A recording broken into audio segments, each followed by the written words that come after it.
the pride of the co-region.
Give it up for the Shamokin Area High School Area Marching Band.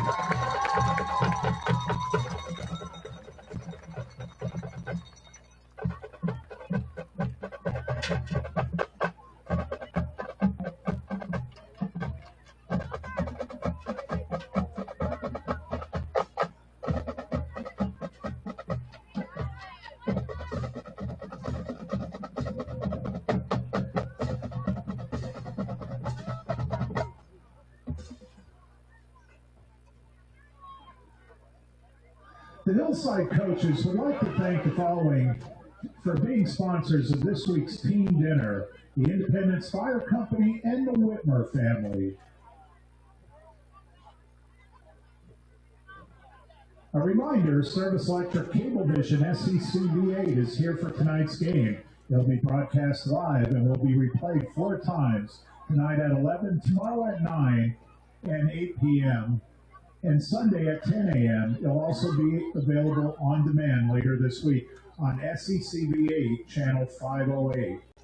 Some more sponsors who are with us here again: PA Waste Transfer LLC, Affordable Restroom Rentals, the Rumberger family, Chris's Ceramic Coating, Clark's Grove Church, Trailhead Campground, Budget Roofing, iSense, Mosser's Farm Market, Shamokin Area Educational Foundation, the Shamokin Shirt Company, Star, the Ale House, Mountain View Manor, Piggy's Heavy Truck and Auto Repair, Academy Sports, Stonington Baptist Church, Sunbury Motors, Home Camp Home Improvements, Tamkis Art and Design, Tranquility Tattoo, and Steps Auto.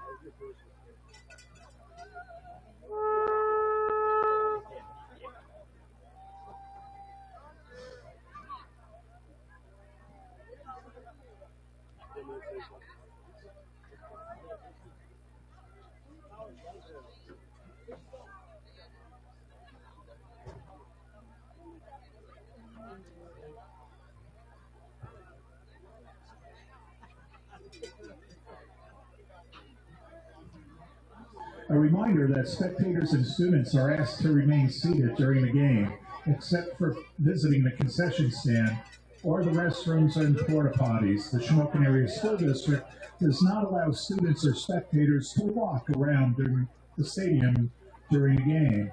The nature trail gate will be closed at halftime and will not reopen until the end of the game. The only exit from the stadium at halftime and until the end of the game will be through the ticket booth gate at the main ticket gate. All of the gates to the stadium, including the main gate at the front of the stadium, will remain closed until the end of the game.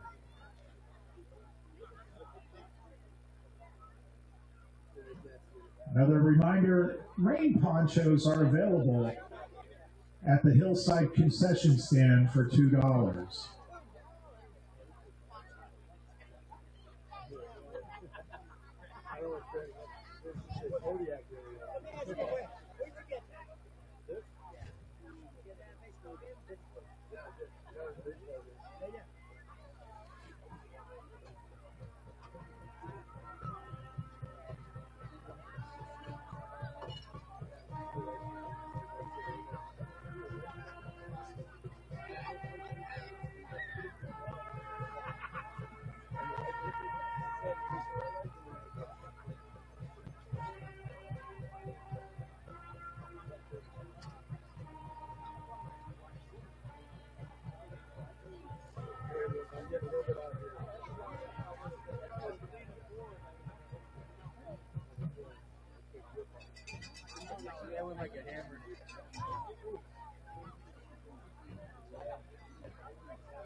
Some more sponsors who are with us tonight. First National Bank, Lenning and Cosner Coal Washery, Miller Family Health Center, A&B Children's Theater, Brian's Pest Defense, The Wrap House, EMS Off-Road, Burnside Electrical, The Plumbing Outlet, Eddie Griffith Scholarship Committee, Kelly Funeral Home, GG's Sweets and Treats, Gillespie Signs, and Area Services.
We'll see Terry won't be here next year. Yeah.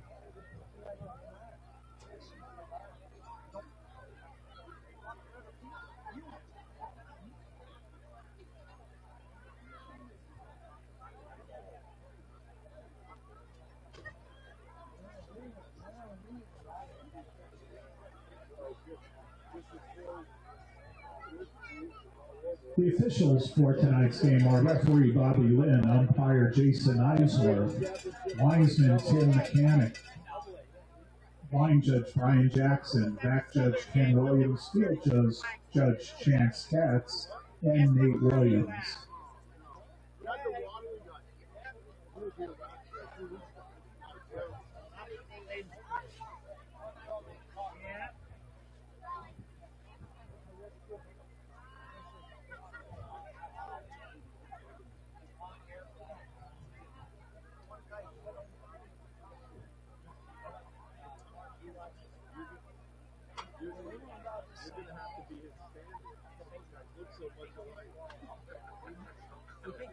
He's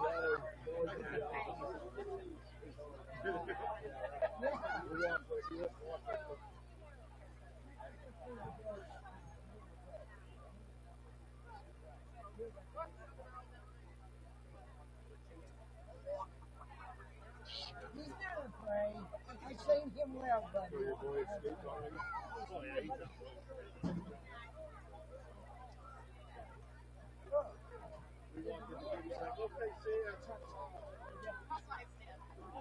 Which normally under different circumstances, I'm like, can you come up and walk around and see your friends? But I'm not as busy as I thought.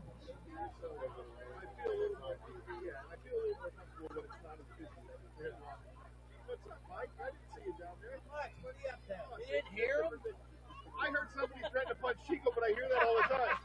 So. I hear it all the time.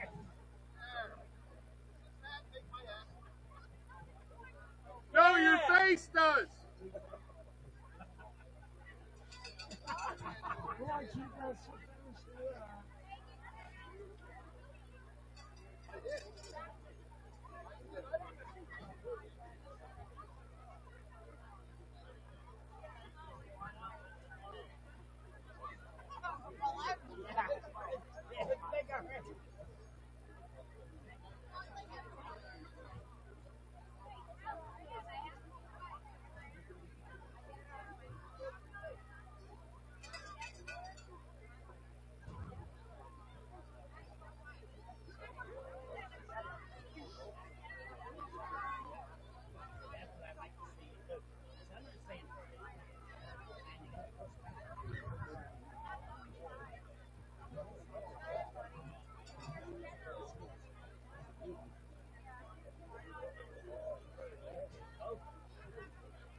Go, Kaleda.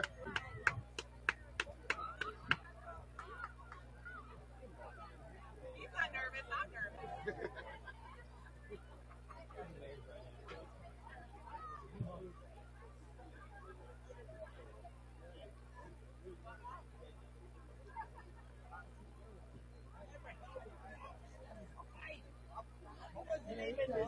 President. The guy in front.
Good evening, ladies and gentlemen, and football fans near and far, and welcome back to another edition of Shamokin Area Football, live streamed right here on the Shamokin Area TV YouTube channel.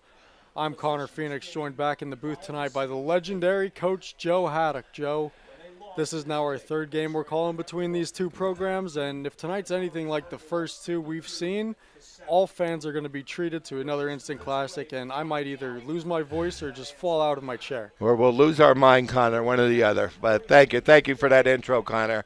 And listen, all you football fans out there, get on the edge of your seat, fasten up, because you're going to be treated to one heck of a football game. As history's shown us, between these two teams, we're going to have a heck of a football game tonight, Connor. It's a new rivalry. You know, Jersey Shore, they ran District 4 for the longest time there until Shamokin knocked them off last November, this weekend a year ago. But, yeah, what a rivalry this has become. Absolutely, Connor. And you know what? I think their coach kind of created a little rivalry in here.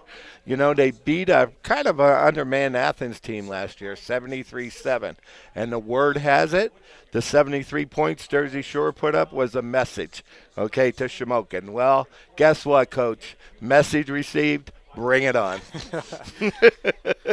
It is the 2025 PIAA District 4 Class 4A Championship, and the venue once again is the gorgeous Bridie Ruane Field at Kemp Memorial Stadium as the undefeated Shamokin Indians host the Jersey Shore Bulldogs in a rematch of the 2024 District 4 Championship. And Joe, a rivalry that has been created between two dominant programs who have rather become familiar with each other. I mean, this is their fourth meeting in the last 2 years, Shamokin winning the first three in thrilling fashions. Absolutely. The last 3 games decided by a total of 5 points, Connor. You know, 3 points, we beat them up there in their field. We beat them in 2 double overtimes by 1 point already. So, you know, that's the history that these two teams, you know, have created. You know, 2 outstanding ball clubs, 2 ball clubs that have really started making their names themselves in high school football in the state of Pennsylvania. So strap it in. Like I said, guys, we're going to be in for a good one tonight. Yup, 28-27 in last year's district championship, overtime. And then in week 4, a little throwback to week 4, Joe, the weather was a lot warmer. We were sitting right here in this spot, and Shamokin trailing in that one came back. They rallied for a second half comeback to win 43-42 in double overtime just 8 weeks ago. Unbelievable. Absolutely unbelievable. You know, that the resiliency of this team, you know, as the adversity that they face against this team, you know, every time they play them, they just seem to have, you know, they have that spark, you know, to come back every game. And they showed it in the Mount Carmel game 2 weeks ago that we're still trying to recover a little bit, but expect more of the same tonight, Connor. Shamokin took care of business last Friday evening here at Kemp Memorial Stadium against Shikellamy. They had 4 combined touchdowns from Zakem Clinton and Noah Ringus. As a team, they amassed 429 rushing yards en route to a 37-7 playoff semifinal win over Shikellamy. They had 2 interceptions. Noah Ringus finished with 142 yards and 2 touchdowns on just 3 carries.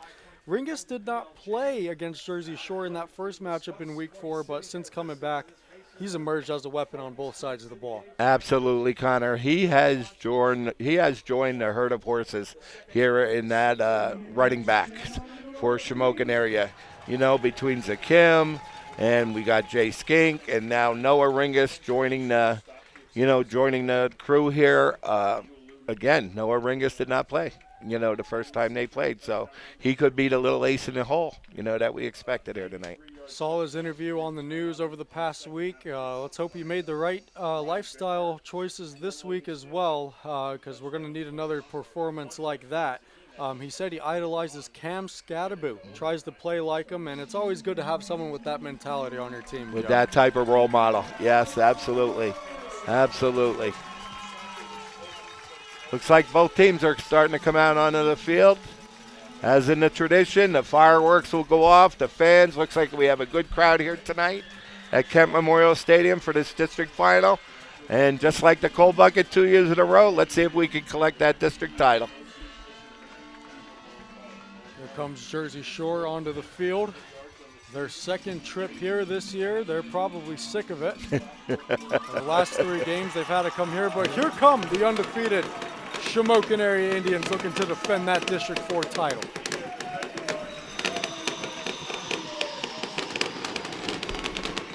What a scene. Absolutely.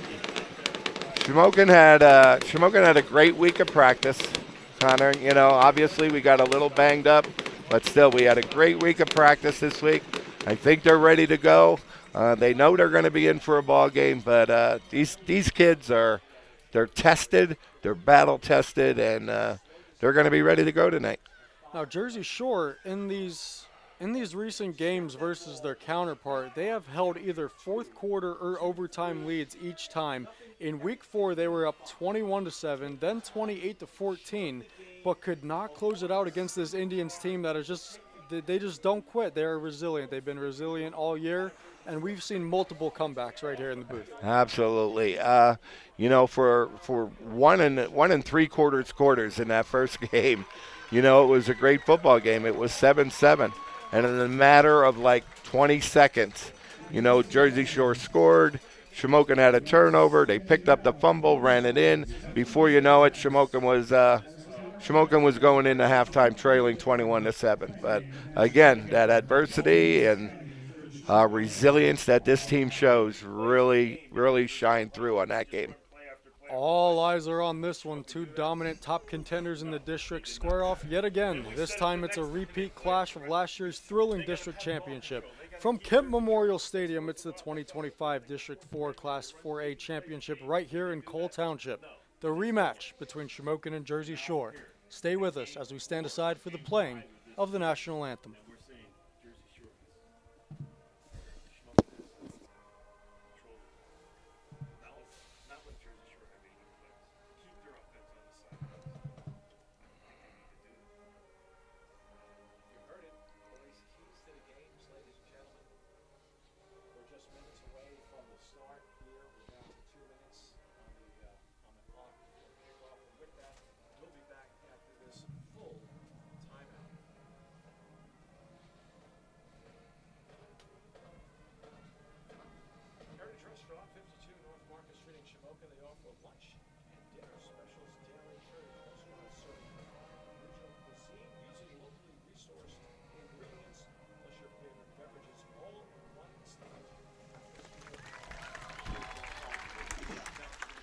When I say all eyes are on this one, Joe, all eyes really are on this one. They have us here, Shamokin Area TV, Black Diamond Sports Network to our right, Jersey Shore's YouTube channel, Bear Country, absolutely, yes. And, of course, SCCV Channel 8 is here as well. Yes, the Jersey Shore YouTube broadcast guys are in the booth here, but we were not going to fall into their trap, Connor. They predicted 42-17 Shamokin tonight. Believe it or not, from their guys up there because they're so banged up, but I was not falling into that trap. Yeah, Jersey Shore, their ability to put up points is definitely known. They're 8-3 this year, but don't let those 3 losses fool you. They've navigated a pretty daunting schedule and seem to be surging at the right time. And yeah, they just battered that 9-win Athens squad last Friday, 73-14 in their respective semifinal game. Absolutely, yeah. And Shamokin had a very workmanlike effort last week. Connor, they limited the penalties, kind of got the passing game going a little bit. Towards the end of that game last Friday. So, we got the horses. Obviously we're going to start running the football, but Logan can get hot in that passing game. It's going to give Jersey Shore a little extra something to defend. And one of the stars for that Jersey Shore team, senior running back Bo Sechrist, he ran for a program record 6 touchdowns against Athens, while also picking up 286 yards rushing, which is the second highest total by a Bulldog in the 2000s, Joe. So, he lit it up last year in the district championship. He lit it up earlier this year in week 4, and I think the Indians need to have a plan for number 5 on the field tonight. Absolutely, Connor. Listen, that's the name you're going to be hearing. Bo Sechrist. That's the name you're going to be hearing all night from the Jersey Shore offense. They also have a good sophomore quarterback in number 11, Nolan Pauling, who the first time we played him this season showed a lot of great poise. Right. In that football game, not only running, but his completion percentage was outstanding. For that football game. And just the way he stands and moves around and acts in that pocket, you would never expect that he's a sophomore quarterback, or you would never guess that he's a sophomore quarterback. He looks seasoned, he looks experienced, and he's got quite the arm on him. Well, we're going to see him. They're coming right out of the gate here, Colin. I think Shamokin deferred. All right, they're going to be kicking off, all right, to the Jersey Shore offense, and the Shamokin defense gets to show off how well they've been playing off the bat here. We'll see how much both teams throw tonight as the rain is coming down here in Cole Township. Looks like pretty decent.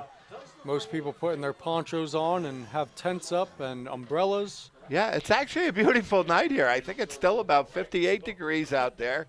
You know, the wind kind of calmed down a little bit compared to when I was here about an hour and a half ago. All right, but the rain is starting. They predicted it, and hey, they were right for a change, right? Steinhardt looks set. And here we go. District 4 championship from Cole Township, Kent Memorial Stadium. Oh, yes, absolutely. There's a mental mistake. Squib kick. Carter Reinhardt picks it up at about the 8-yard line, and his knee was on the ground when he went to field that. Yep. So Jersey Shore will start their first drive inside their own 10. Yep, good call by the official there to blow it dead. He was down on his knee.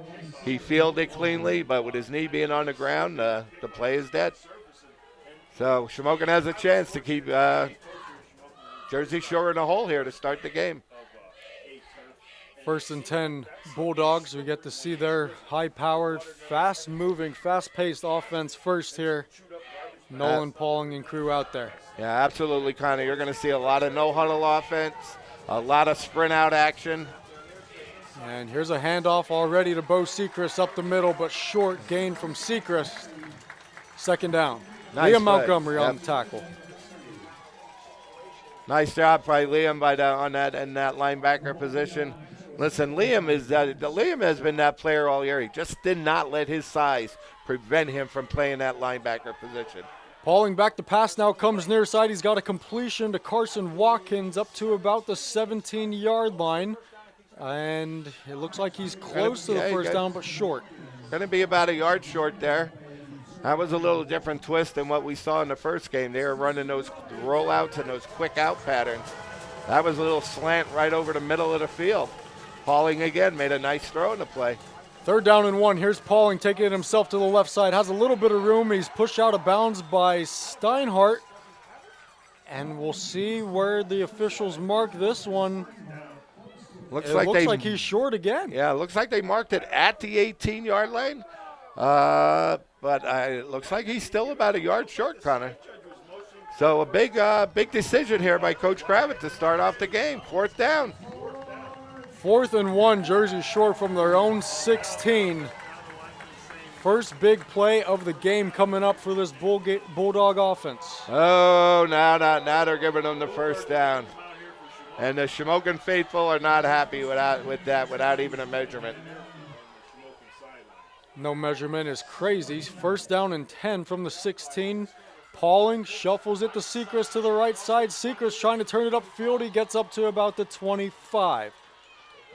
Yeah, nice little option that play that time by Pauling and Bo Sechrist, and kind of turned the edge on us. Logan Steele made a great recovery, came up from his safety position and made a nice tackle. Gain of 6 from Sechrist up to the 25. 2nd down and 4. Pauling takes the snap, hands it off. This looks like Cash Harrett, and Harrett is met right at the line of scrimmage. That is Cash Harrett, his first carry of the night. Jersey Shore, they have 2 running backs they can go to, 2 reliable running backs, and they're both really good. Absolutely. We noticed that the first time we played them, Connor. You're exactly right. So another 3rd down here for Jersey Shore. 3rd and 2. Pauling back to pass. Goes far side, and his pass is deflected at the line of scrimmage. 53 Kaleda, I believe that is. Yes. 4th Blake and 2. Kaleda got his hands up there and deflected the pass. Great play there by Kaleda. Tom Gravish is going to punt. Indians stop the Bulldogs from their 26-yard line. So now back to receive for the Indians. They're going to get the ball for the first time. Looks like Logan Steele. And a high snap there goes we over go. the Oh, head my God. into First the big end zone, play of the and game. He is out of the end zone, and that's a safety for the Shamokin defense. Woo! The snap went over the head of the kicker, Luke Ryan, and he was unable to escape. It was either a touchdown or a safety. Hey, the punter did what he had to do to save the touchdown, from Shamokin. But what a great start here for the Shamokin defense. I kind of missed that play. I was looking at the receiver. I was watching the return myself.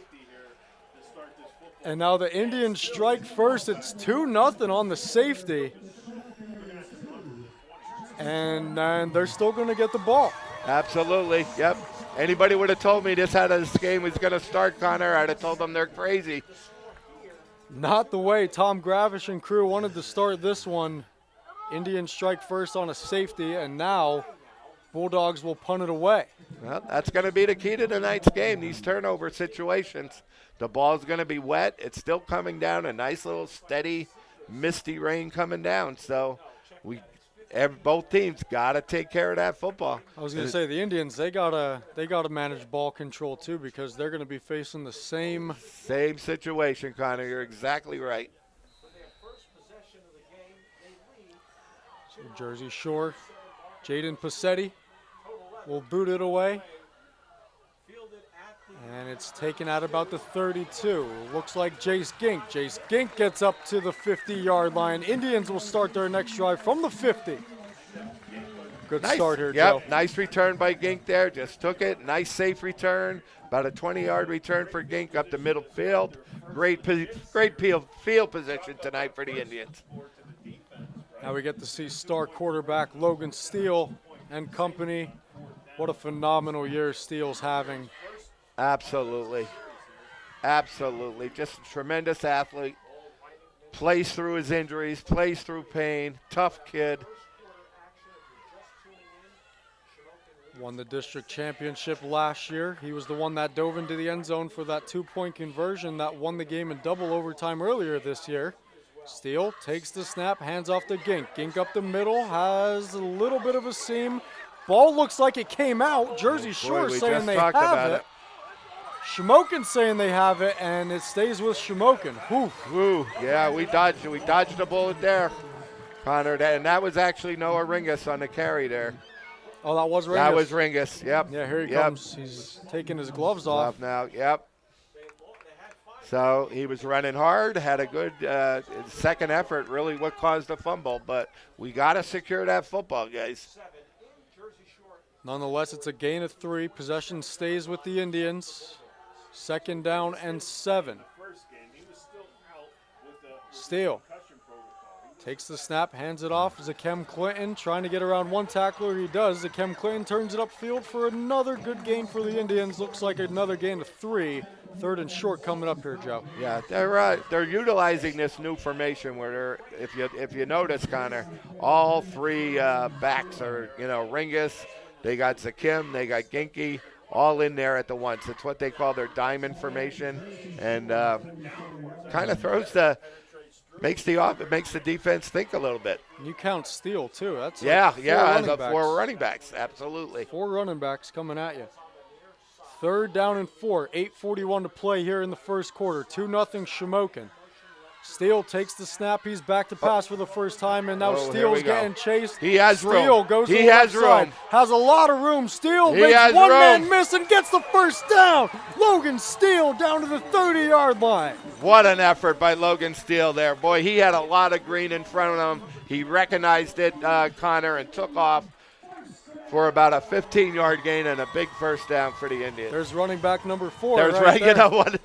How can you forget him, Connor, right? Turning it upfield for a gain of 14. Indians extend the drive. Logan Steele extends the drive. First down, looks like they put the ball at the 33, so it was a gain of 11, but still good enough for the first down. Absolutely, yep. Yeah, had Jersey Shore's defense moving in the opposite direction. Logan just took off the other way, and it was a great run by Logan. 1st and 10, here's Zakem up the middle. Zakem Clinton shakes a couple tackles and turns it into a positive gain inside the 30. Nice running by Zakem. Nice safe run, 5 or 6 yards on the play. Noah Ringus comes back out, and we have a late penalty flag. Sideline warning on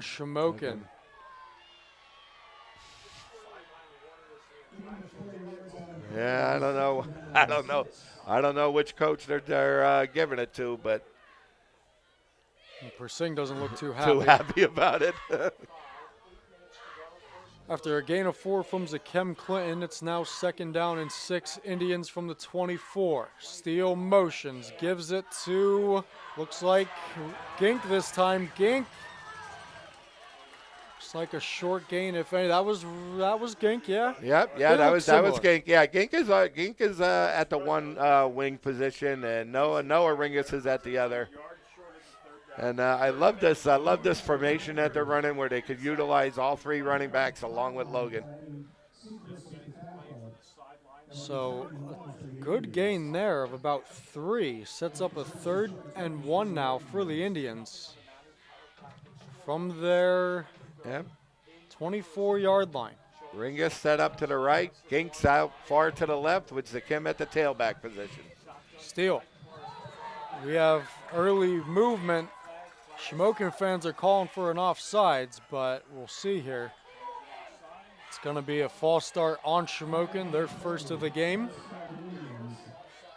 No shortage of that this year, No Joe. shortage of that. Yeah, it's a tough penalty. They went from a 3rd and 1 to a 3rd and 6 now. So obviously it's going to affect the play calling here, but still a very manageable. And I think we could be in 4 down territory here, Connor. So like to keep this drive going.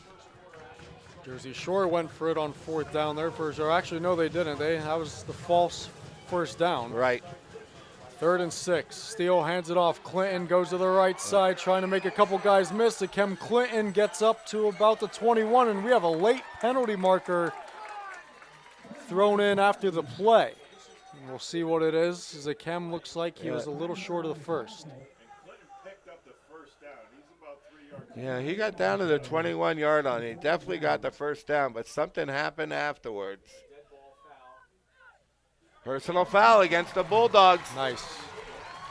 Personal foul against Jersey Shore. He did get the first down. He did get the Yeah, first down. did He get got down. Yeah, he got that edge.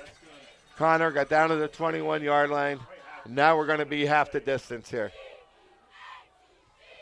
Jersey Shore making some mistakes early. They had the kick that went over the punter Luke Ryan's head, and he just ran out of the end zone for it, so the Indians got a safety. That's why the score is 2-0 right now with halfway through the first quarter. Indians on the 10-yard line. Indians going heavy here with a double tight end formation and double wing. Probably going to get a heavy deuce of either Logan or Zakim here. And there goes Logan. Here is Logan up the middle. Has a couple, but he's inside the 10. 6:13 to play in the first quarter. You said this would be a fast-moving game, Connor, with all this running, that's going to go on here tonight. And you're right. We're halfway through the first quarter. Each team had the ball once, and 2nd and goal from the 7. Steele trying to draw Jersey Shore off sides. Now he takes the snap.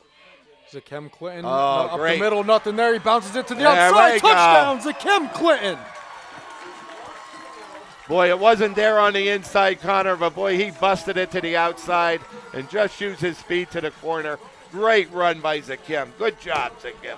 There was nothing up the middle, so he just took it himself. Made about 3 or 4 guys miss and got that edge and took it in. Yep.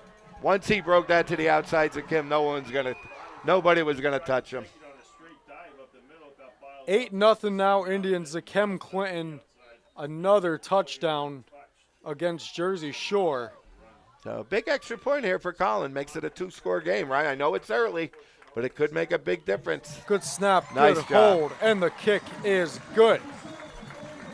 With 5 minutes and 37 seconds left in the first quarter, it's the Shamokin Indians 9 and the Jersey Shore Bulldogs 0 in this PIAA District 4 Quad A Championship rematch here, Joe. Yeah, sure. Couldn't ask for a better start here for Shamokin tonight, Connor. I think Jersey Shore is just coming out of the gate, made a lot of early mistakes, but again, don't count them out. They got guys like Seacrest and Pauling, and they've been tested before. So a lot of time to play yet, but a great start here for the Indians. Yeah, like I said earlier, don't let their 3 losses fool you. Shamokin is one of the 3 losses, but the other 2 are Scranton Prep and Hollidaysburg. So they've had a daunting schedule. They are battle tested, and they haven't seen situations like this. I'm sure they've seen situations like this before. Yeah. I don't know how. Well, yeah, they've certainly been behind in the 3 games that they lost, but they pretty much had their way with all the games that they won. Steinhardt sets it and is back to boot it away.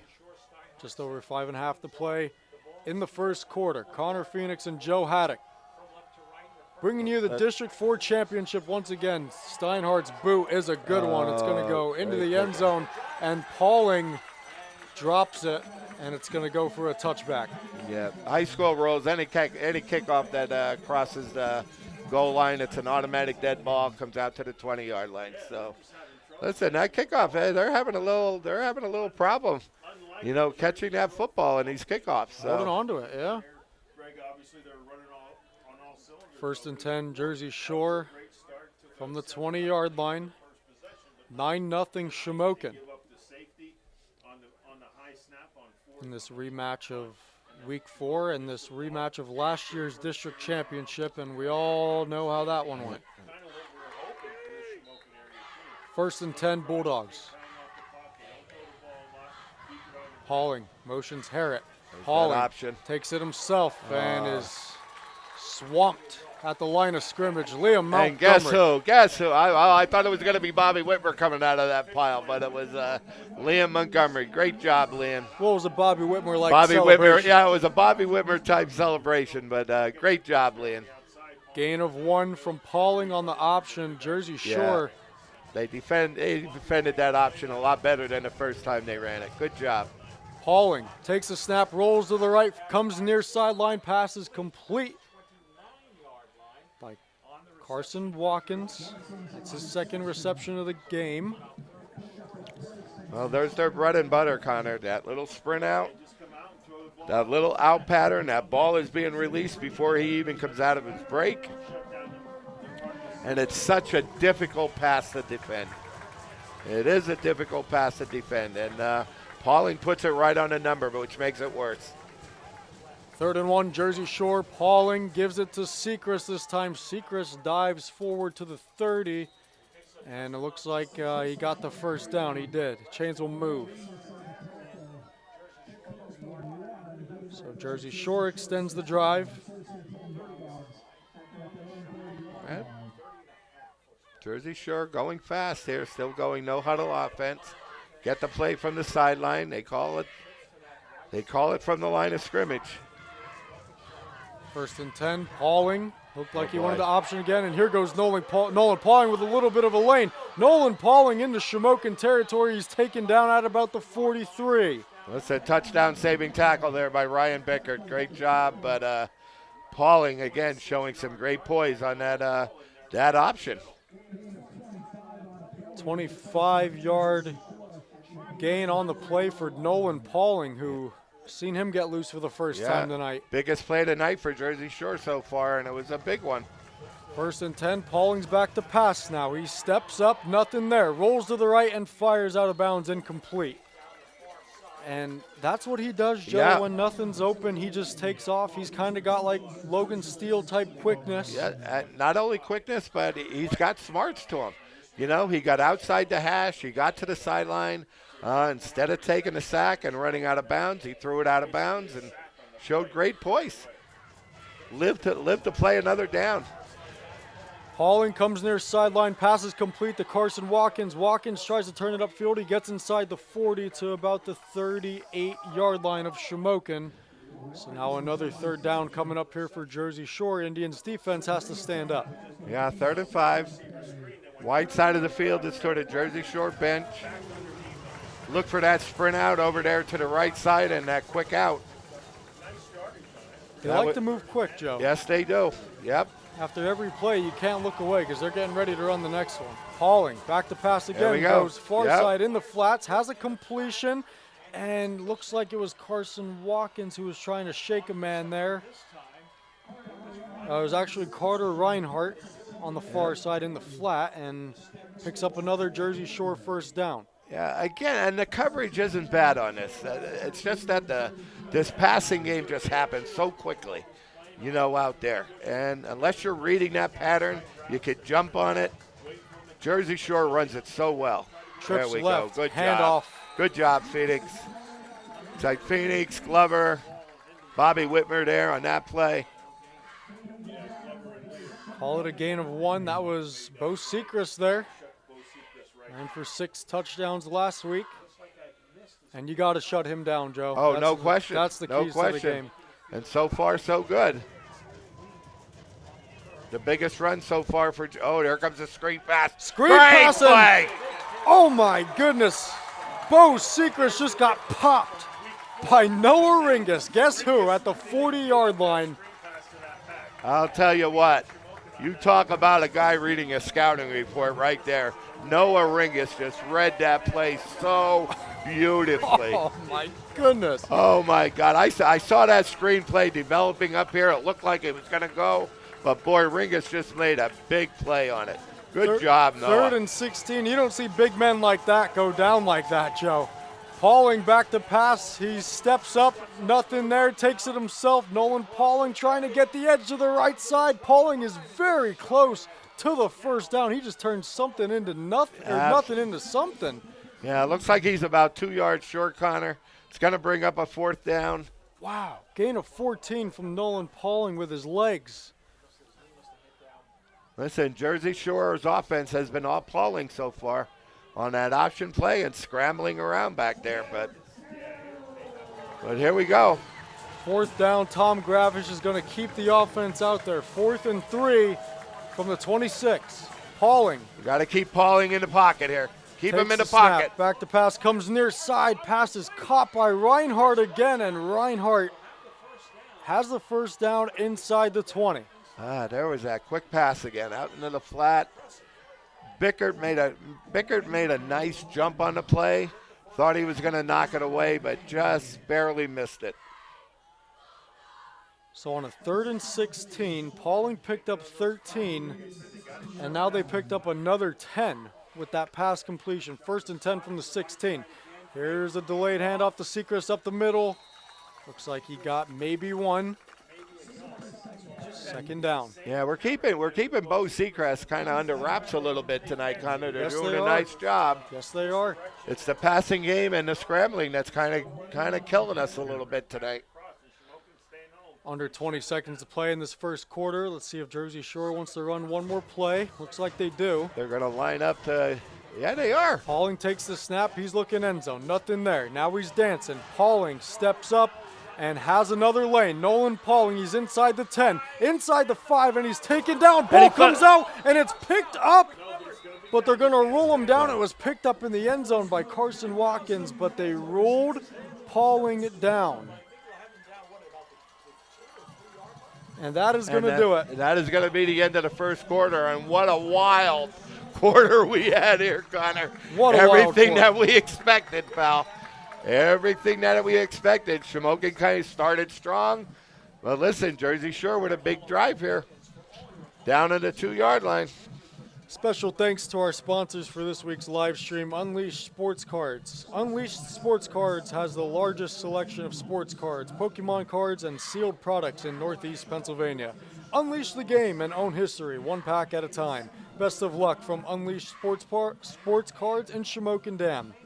Area Services, they have sponsored every week this year. Thank you, Area Services. We appreciate that. Ricky and Hunter Steele and Speed Kills Performance Training, Joe Bridey, Joe Weichel. Thanks to Joe Weichel and of Entertainment Tents. Corey Thompson. Thank you, Corey Thompson and Sons Knox and Denver. And Corey also sponsored tonight's fireworks, so thank you for that as well. And Rick and Karen Kashner. Former athletic director here at Shamokin High School. Thank you, Rick and Karen. We appreciate that, and to all our sponsors tonight. Thank you so much. We appreciate it, guys. Field flips. Jersey Shore has the ball. 1st and goal from the 4-yard line. 9-0 Shamokin after the first quarter. And another great run from Pauling, got 12. Has Jersey Shore now in business inside the 5. Yeah, Jersey Shore knocking at the door right now, Connor. First and goal at the 4-yard line. Pauling takes a snap, looks for an option, and he's taken down. They're calling for a fumble on the play. Indians say they have it. That's Bobby Whitmer on the sack. He's celebrating. And the Indians get the ball. I did not see who recovered it, Connor, but I'll tell you what, Bobby Whitmer made a great play, all right, causing that fumble. But, boy, what a big time to step up for the Indians defense. Great job. And what an absolute drive killer for the Jersey Shore Bulldogs. Nolan Pauling, that's back-to-back plays where the ball came out. He was ruled down on the previous one, but this one was a fumble, and the mistakes keep coming at the hand of Jersey Shore.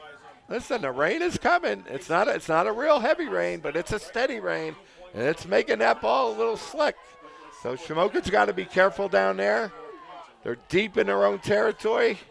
From the 7, handoff goes to Zakem Clinton to the right side. Short gain, if any. Yeah, it'd be nice if we can get a first down or two here. Get us a little bit out of the hole that we can run a little bit. Open it up a little bit here. I didn't even see the ball come out. I did not either, Connor. Sorry, pal. I saw Whitmer hit him hard. Oh, my God. Whitmer almost took his head off. 2nd and 10, no gain from Clinton. And I did not see the ball come out, so I did not see anybody who would have recovered it. Let us know. Steele takes it himself to the left side looking for a block. Steele shuffles his way up to about the 11-yard line for a short gain of 4. Nice cut there by Logan to make a little something out of nothing. Got us outside the 10-yard line, got us a little breathing room here. But still a big third down here for the Indians. Already a 3rd and 6 Indians face here with the early lead in this District 4 Quad A championship. And dodging a big bullet. Boy, Jersey Shore scores there, and it's a brand new ball game. Right. 3rd down and 6. But listen, you can't fault the defensive play there. Boy, he nailed them. Steele takes the snap. He's back to pass. Slant to Steinhardt. And Steinhardt, what a move by Steinhardt. Spin moves all the way up to the 30-yard line. Gain of 19 from Colin Steinhardt. Nice job. Nice throw. Nice pattern. Nice catch there by Steinhardt. Good to see the passing game coming to life here a little bit. Great job, you guys. Steinhardt caught 4 passes in a row last week. That ended in an 8-yard touchdown. Absolutely, yep. From Logan Steele. Gain of 19 on the slant, and Steinhardt did the rest. There was a short gain, but there's a snap. Looks like it's Jay's Gink, and Gink is wrapped up. And they're going to blow the play dead. Nice play there by number 55 for Jersey Shore. Wouldn't let Ginky get untracked there. He got Ginky for a yard loss. Don't see that often. You see Gink. Yeah, Gink kind of running through that. Yeah, he running through that tackle. Finds a way out of it. Loss of 2, 9.5 to play in the half. 9-0 Shamokin looking to extend the lead. Steele takes the snap. He's back to pass. Steele goes to the right, goes over the middle, and it's intercepted by Nolan Pauling. At about the 47-yard line of Shamokin, so Jersey Shore will come out and start their next drive in Indian territory. Yeah, not a good decision there by Logan. I think he knows it. You know, I think he wished he could have that throw back. He did have a lot of room to run the football on that. He kind of threw it in the double coverage there, and Pauling made a nice play on it. For not being able to hold on to the ball tonight, he held on to that one, and it flips the field again now. Flips the possession. Here comes Pauling near side. He has a completion to number 10, Luke Thompson, to the 43-yard line, gain of 5. Listen, Jersey Shore just plays the sidelines here, and he's in this passing game just so well. And again, it's just so hard to defend when that ball comes out before the break. Thompson in motion. Here's Pauling taking it himself up the middle and nice is met play. right away. Psyched by Noah Ringus and company. Liam Yep, Montgomery Liam again. Montgomery. And I think Isaac Glover had another pancake there. He's kind of slow getting up. You do not want to get pancaked by Isaac Glover. What's that now, 14? I 14 think so. Is he up to now? Already a third I hope down. he's getting credit for them, Connor, that we're giving him credit for. We're giving him credit. Yeah, he's going to get credit from us. We won't miss it. 3rd and 5. Pauling back to pass, comes over the middle, and the ball is tipped. And it falls incomplete. It was almost caught again by Carter Reinhardt, but he dropped it, and Tom Gravish is going to bring the punt unit out. So a 3 and out for Jersey Shore. Great defense from the Indians. Yep, Xavier Paul made it. Again, I think it confuses Pauling a little bit. You know, we play those outside linebackers up like DNs, and they come most of the time. But, you know, on those particular plays, we got them back in coverage. And Xavier Paul almost made a big interception. Looks like Gink and Steele back deep. And Luke Ryan's punt is away. It's a high punt. And it's going to be fielded by Gink. Gink makes the catch. Now he's trying to make a move. Gink takes it to the far sideline and is tripped up at about the 10-yard line.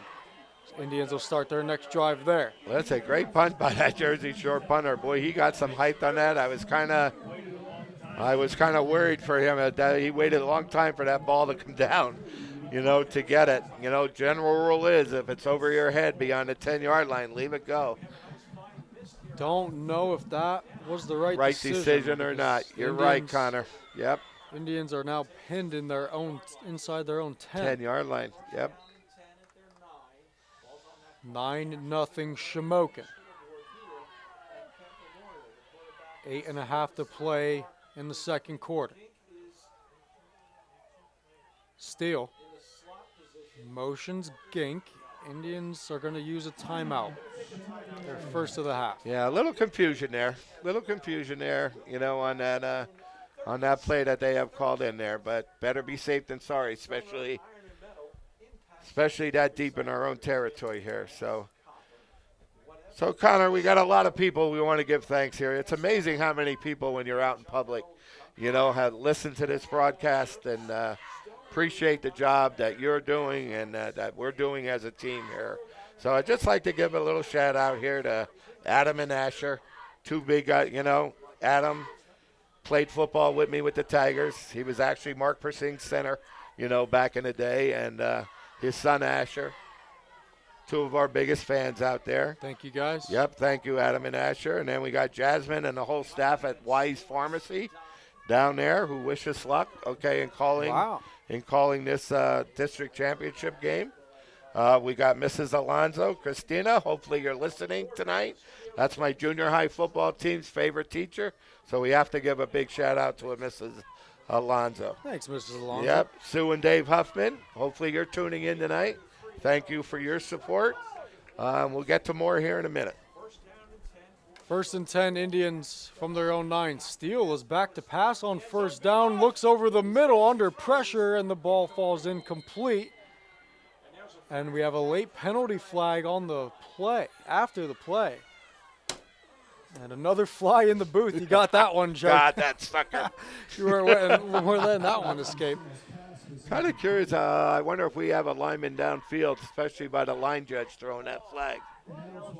Yep, that's exactly what it is. And an eligible receiver downfield for the Indians, that's going to back them up even more. To the 4.5-yard line, it looks. 1st and 15 Indians. So now they're backed up even more. Even more, yeah. If the 9-yard line wasn't worse enough. Now they're from the 4. We've seen this before, just like in week 4. Zakem Clinton took it for 96 yards, and here he is on the handoff. Clinton up the middle. He's got some breathing room up to about the 10 or 11-yard line, so good gain on 1st down from Clinton. Yeah, good hard run there by Zakem, got the yardage back from the penalty. Put us in a 2nd and 9 now. Now we're okay. Got a little room to work here. Some early donations rolling in here, Joe. We want to thank Robert White, Matt Reidinger, Jim and Kelly Schaefer, Tim Bixler, Tony Zolkowski and daughter, Cheyenne and grandsons, Carter and Wyatt, Ironside Arms LLC, and Barth family. All righty. Thank you so much, guys. Hope you're enjoying the Steele. broadcast. Under pressure, looked downfield, nothing was there, and it looked like he's just lucky to get back to the line of scrimmage there, so now it's going to bring up a 3rd and long.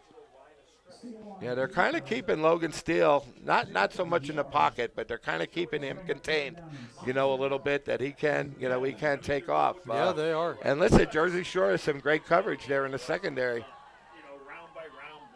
So Steele did get 2. It's a 3rd and 7 now. 7:18 to play in the half. 9-0 Shamokin. The score remains. On a big 3rd and 7 from their own 12, Shamokin. Steele motions Gink. Takes the snap, he's back to pass. Comes near side to Steinhardt, and it's knocked away. Incomplete. Looks like it was Carson Watkins on the coverage.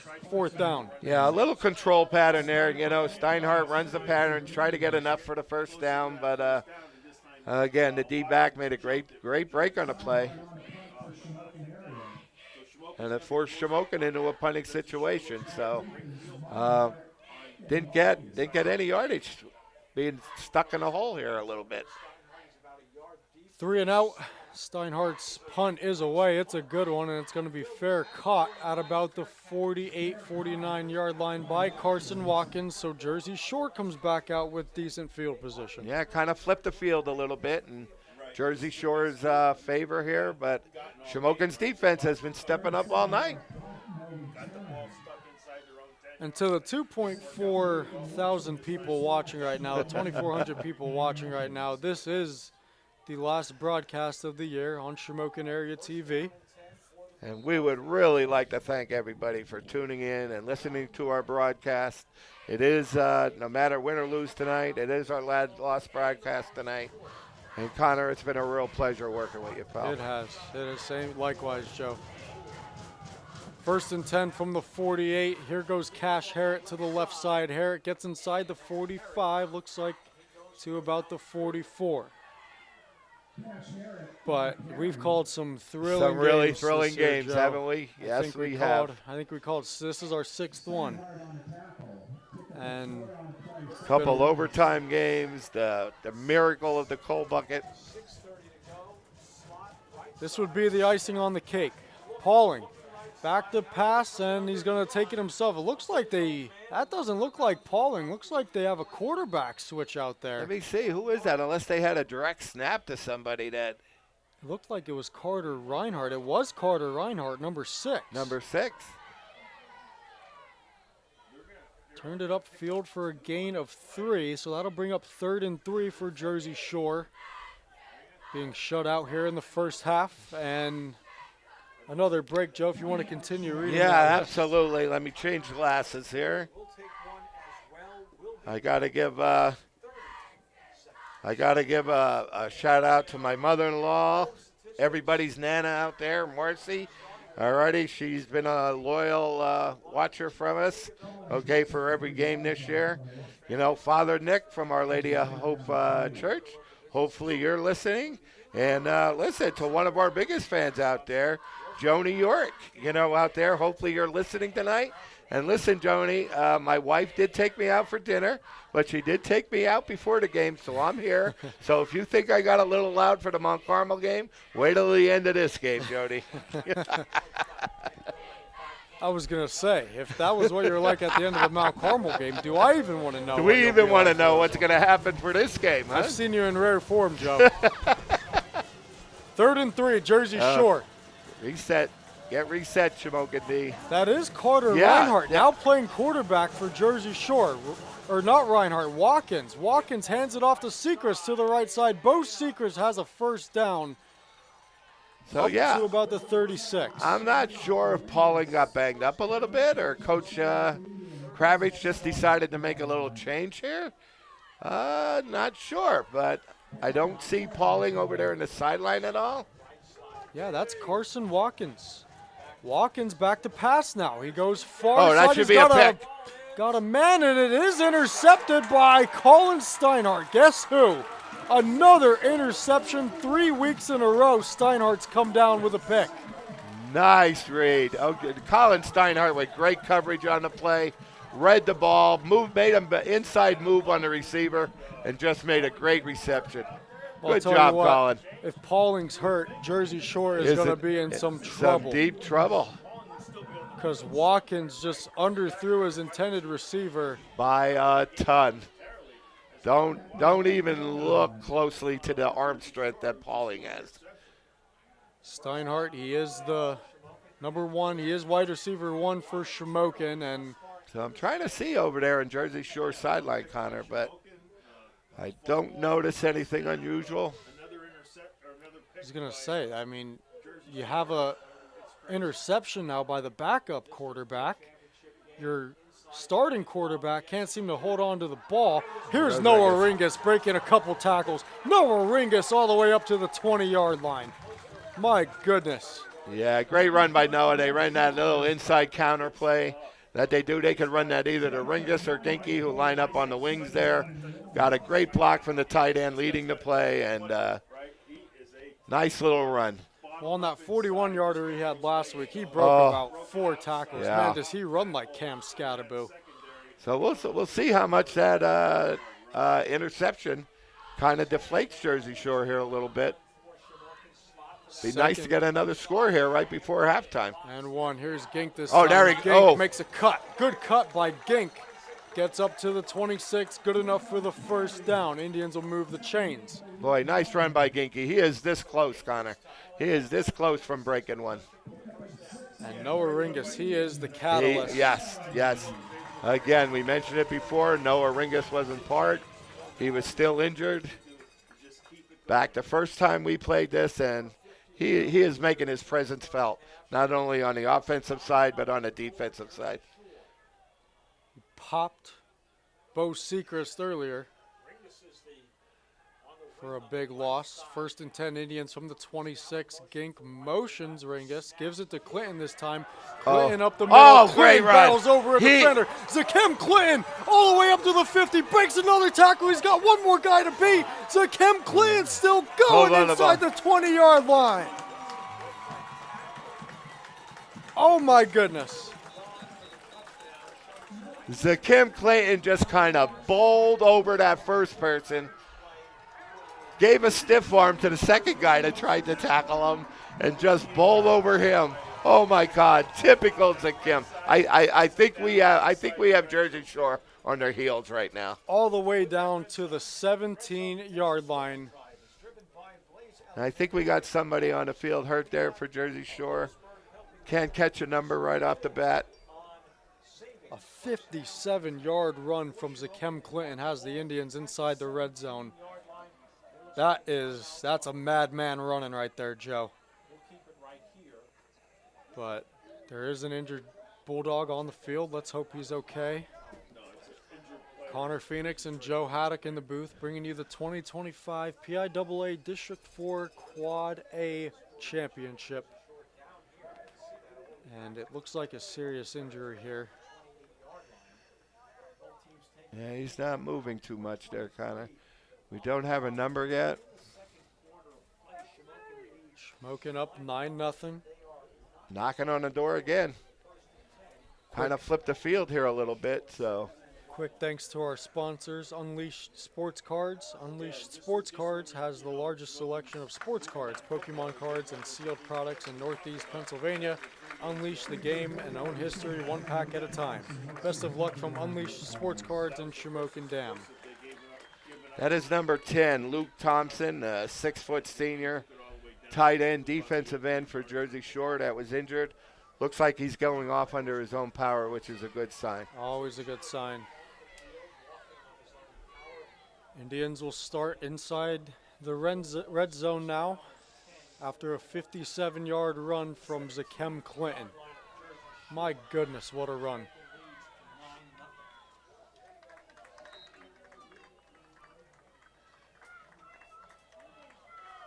Indians up 9-0 in this one early, looking to extend that lead and No amount of lead is safe against Jersey Shore. Steele takes a snap. He's going to take it himself to the left side. Gets a block. Logan Steele is going to tiptoe out of bounds. And it looks like he lost one there, Joe. So he couldn't get enough blocks there to turn it upfield. Yeah, he tried it. Tried getting the corner there. I think he saw the penalty flag come out. So he tried to save his body there a little bit. Looks like we're getting a holding penalty on here. Holding on the Indians. That's another penalty on the purple. That's and a big penalty. Just when we get it going here. And despite the rain, a decent crowd here tonight, Joe. Yeah, a lot more real people good crowd. than last week. We were kind of worried, but Channel 8 obviously is carrying this. We're carrying it. Black Diamond is always. Jersey Shore. What's Jersey Shore's? Bear Country. Bear Country. Yes. Looking at But a them real right good now. crowd. Real good crowd here tonight. They're right across the way, and this play is going to be blown dead.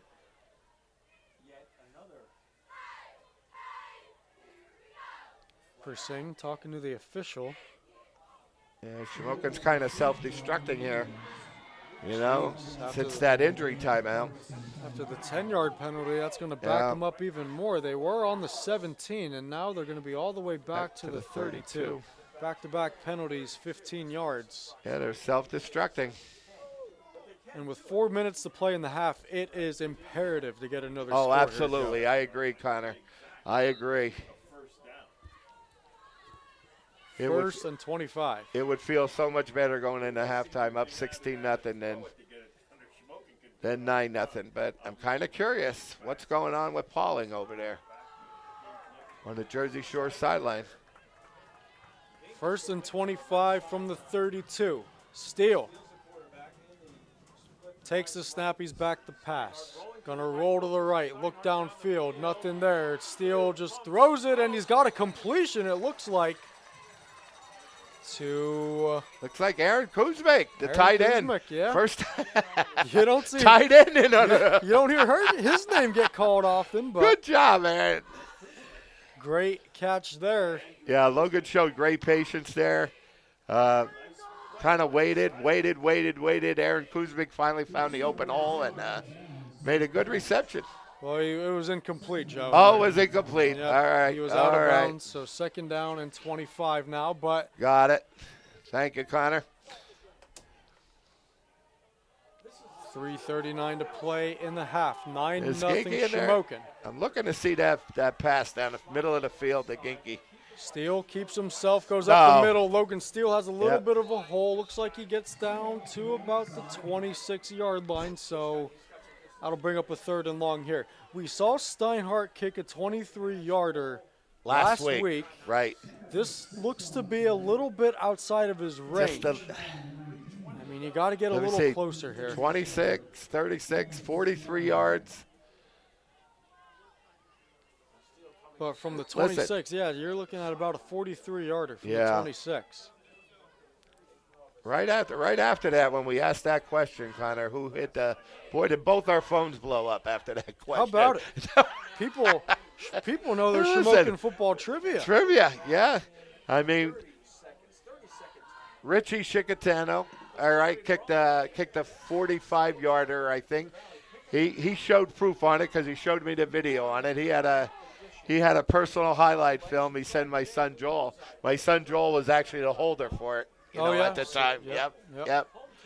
Timmy Krebs, all right, who came after Richie Shikatano, was another kicker in Shamokin history who had a great leg. But I think the one who hit the nail on the head was Matt Stamen. Okay, Matt Stamen. I was gonna say. Word has it that he had a 48-yarder at one time, and we don't have that record keeper like they have up there with Mr. Gonzalo up there in Mount Carmel, Not right? quite. Not quite. I mean, he keeps every stat up there, but listen, that shows people are listening, getting involved. We appreciate your feedback on that, but good to see that highlight film of you, Richie. Brought back good memories. Let's ask to have that be put on the Shamokin History channel. nobody answered us who the Shamokin History Well, they must channel be was. new. That's why I know they they must must be be brand new on it. 3rd and 19 after the gain of 6 from Steele. Indians are on the Jersey Shore 26-yard line, looking to get a little closer to try to muster some points here before the half. As they lead 9-0 after a safety and a Zakem Clinton touchdown. Oh, there we go. They shift the formation. Steele. Motions Ringus is looking downfield, fires over the middle, and it's incomplete just off the fingertips. 44, Cruz Shore.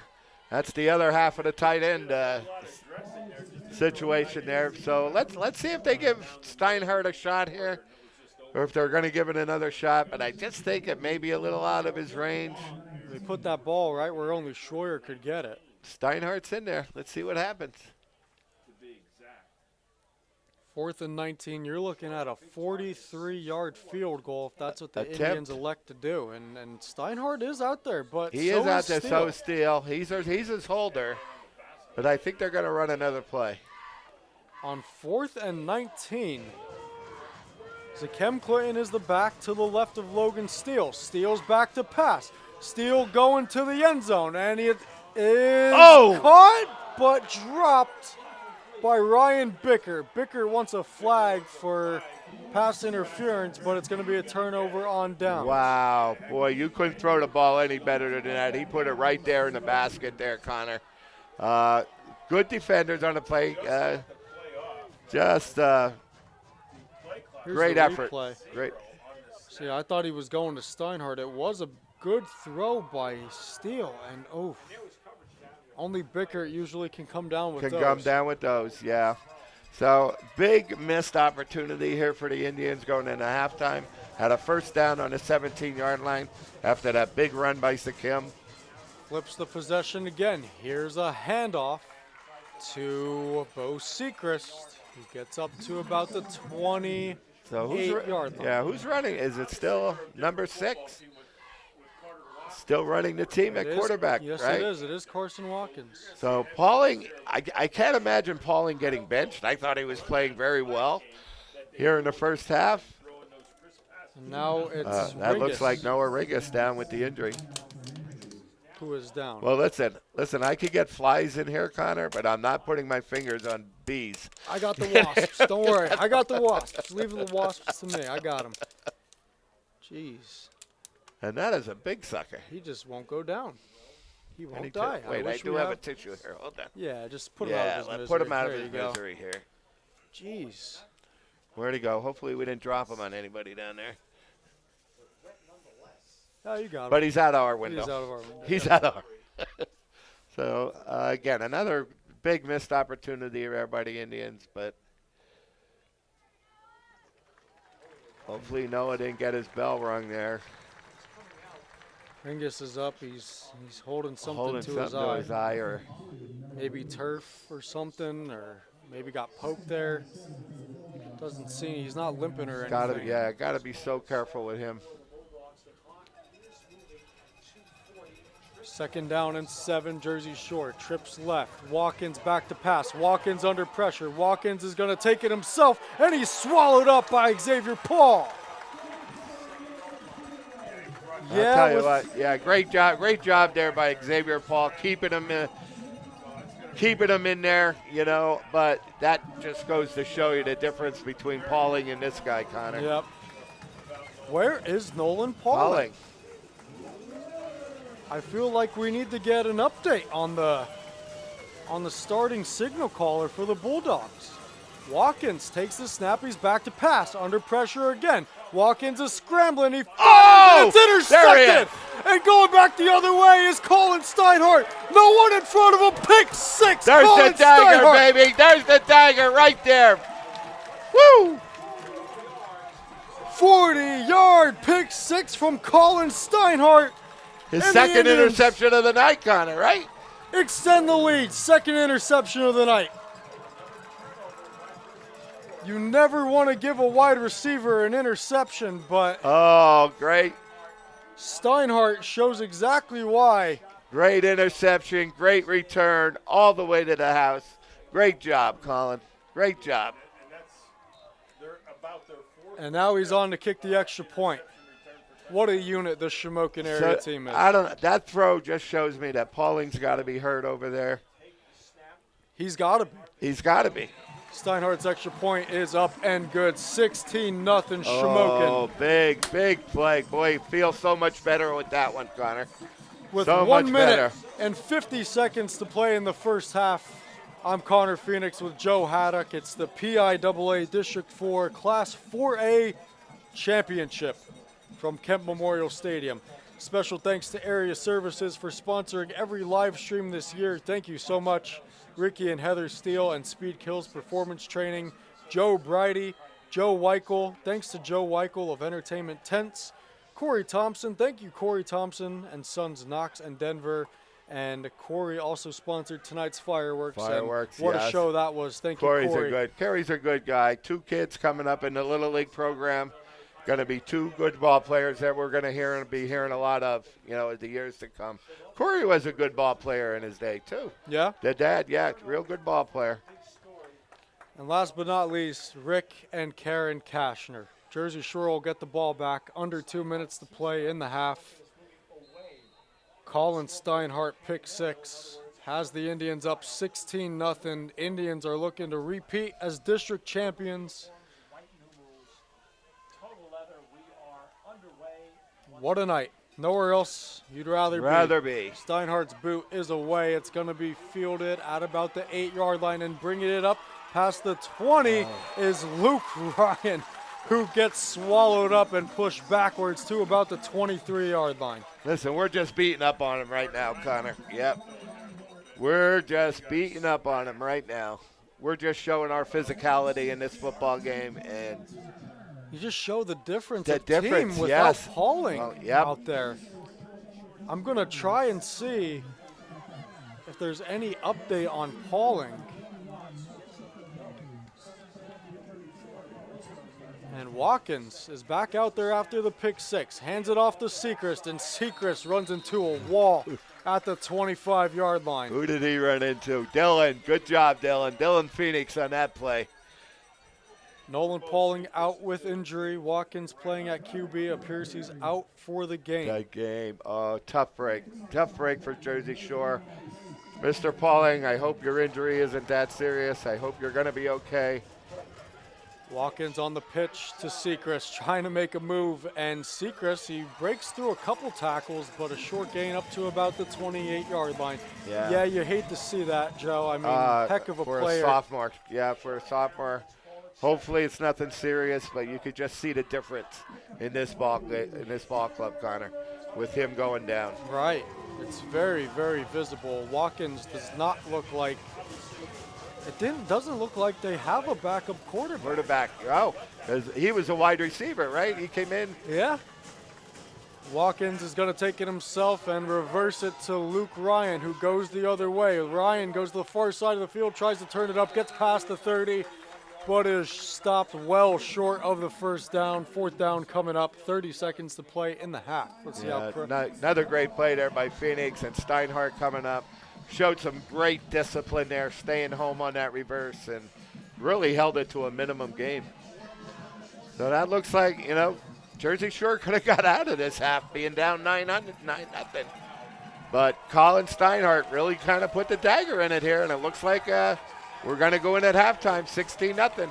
Gravish lets the clock run down, and that is going to do it for the first half. From Kemp Memorial Stadium in the PIAA District 4 Class Quad A Championship, it's the Shamokin Indians 16 and the Jersey Shore Bulldogs nothing. And not exactly sure. They may be running a dead clock play here because of a.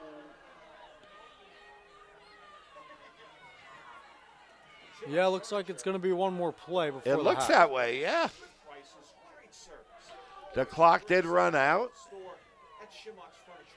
Maybe Shamokin was trying to get a timeout there on 4th down. Oh, they did put 2 seconds on the clock. 2 seconds on the clock, so this will be the last play of the half. See what Gravish wants to do. Yeah, I think he's going to take the direct snap, run around with it a little bit, run these last 2 seconds out.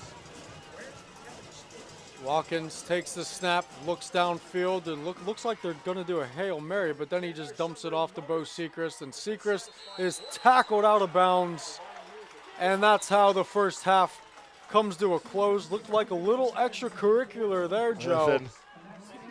But from the first half, from Kemp Memorial Stadium, yeah. Bridie Ruane Field at Kemp Memorial Stadium, the PIAA District 4 Class 4A Championship, it's the Shamokin Indians 16 and the Jersey Shore Bulldogs nothing.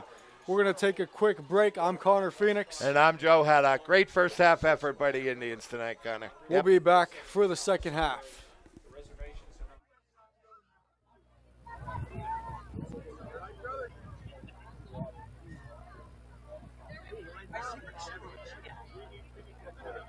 Yeah, we will. We can have a second.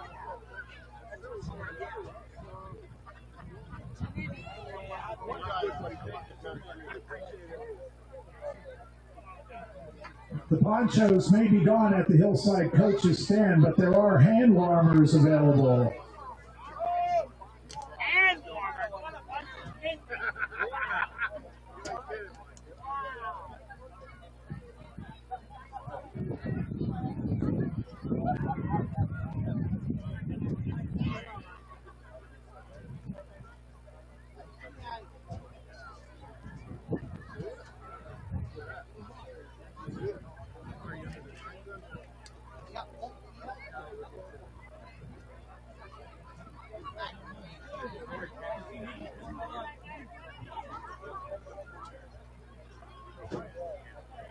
What's up, Spence?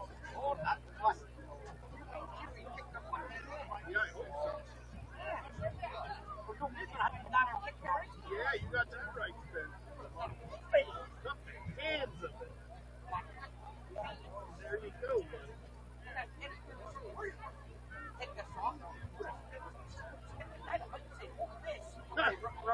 You got that right, Spence.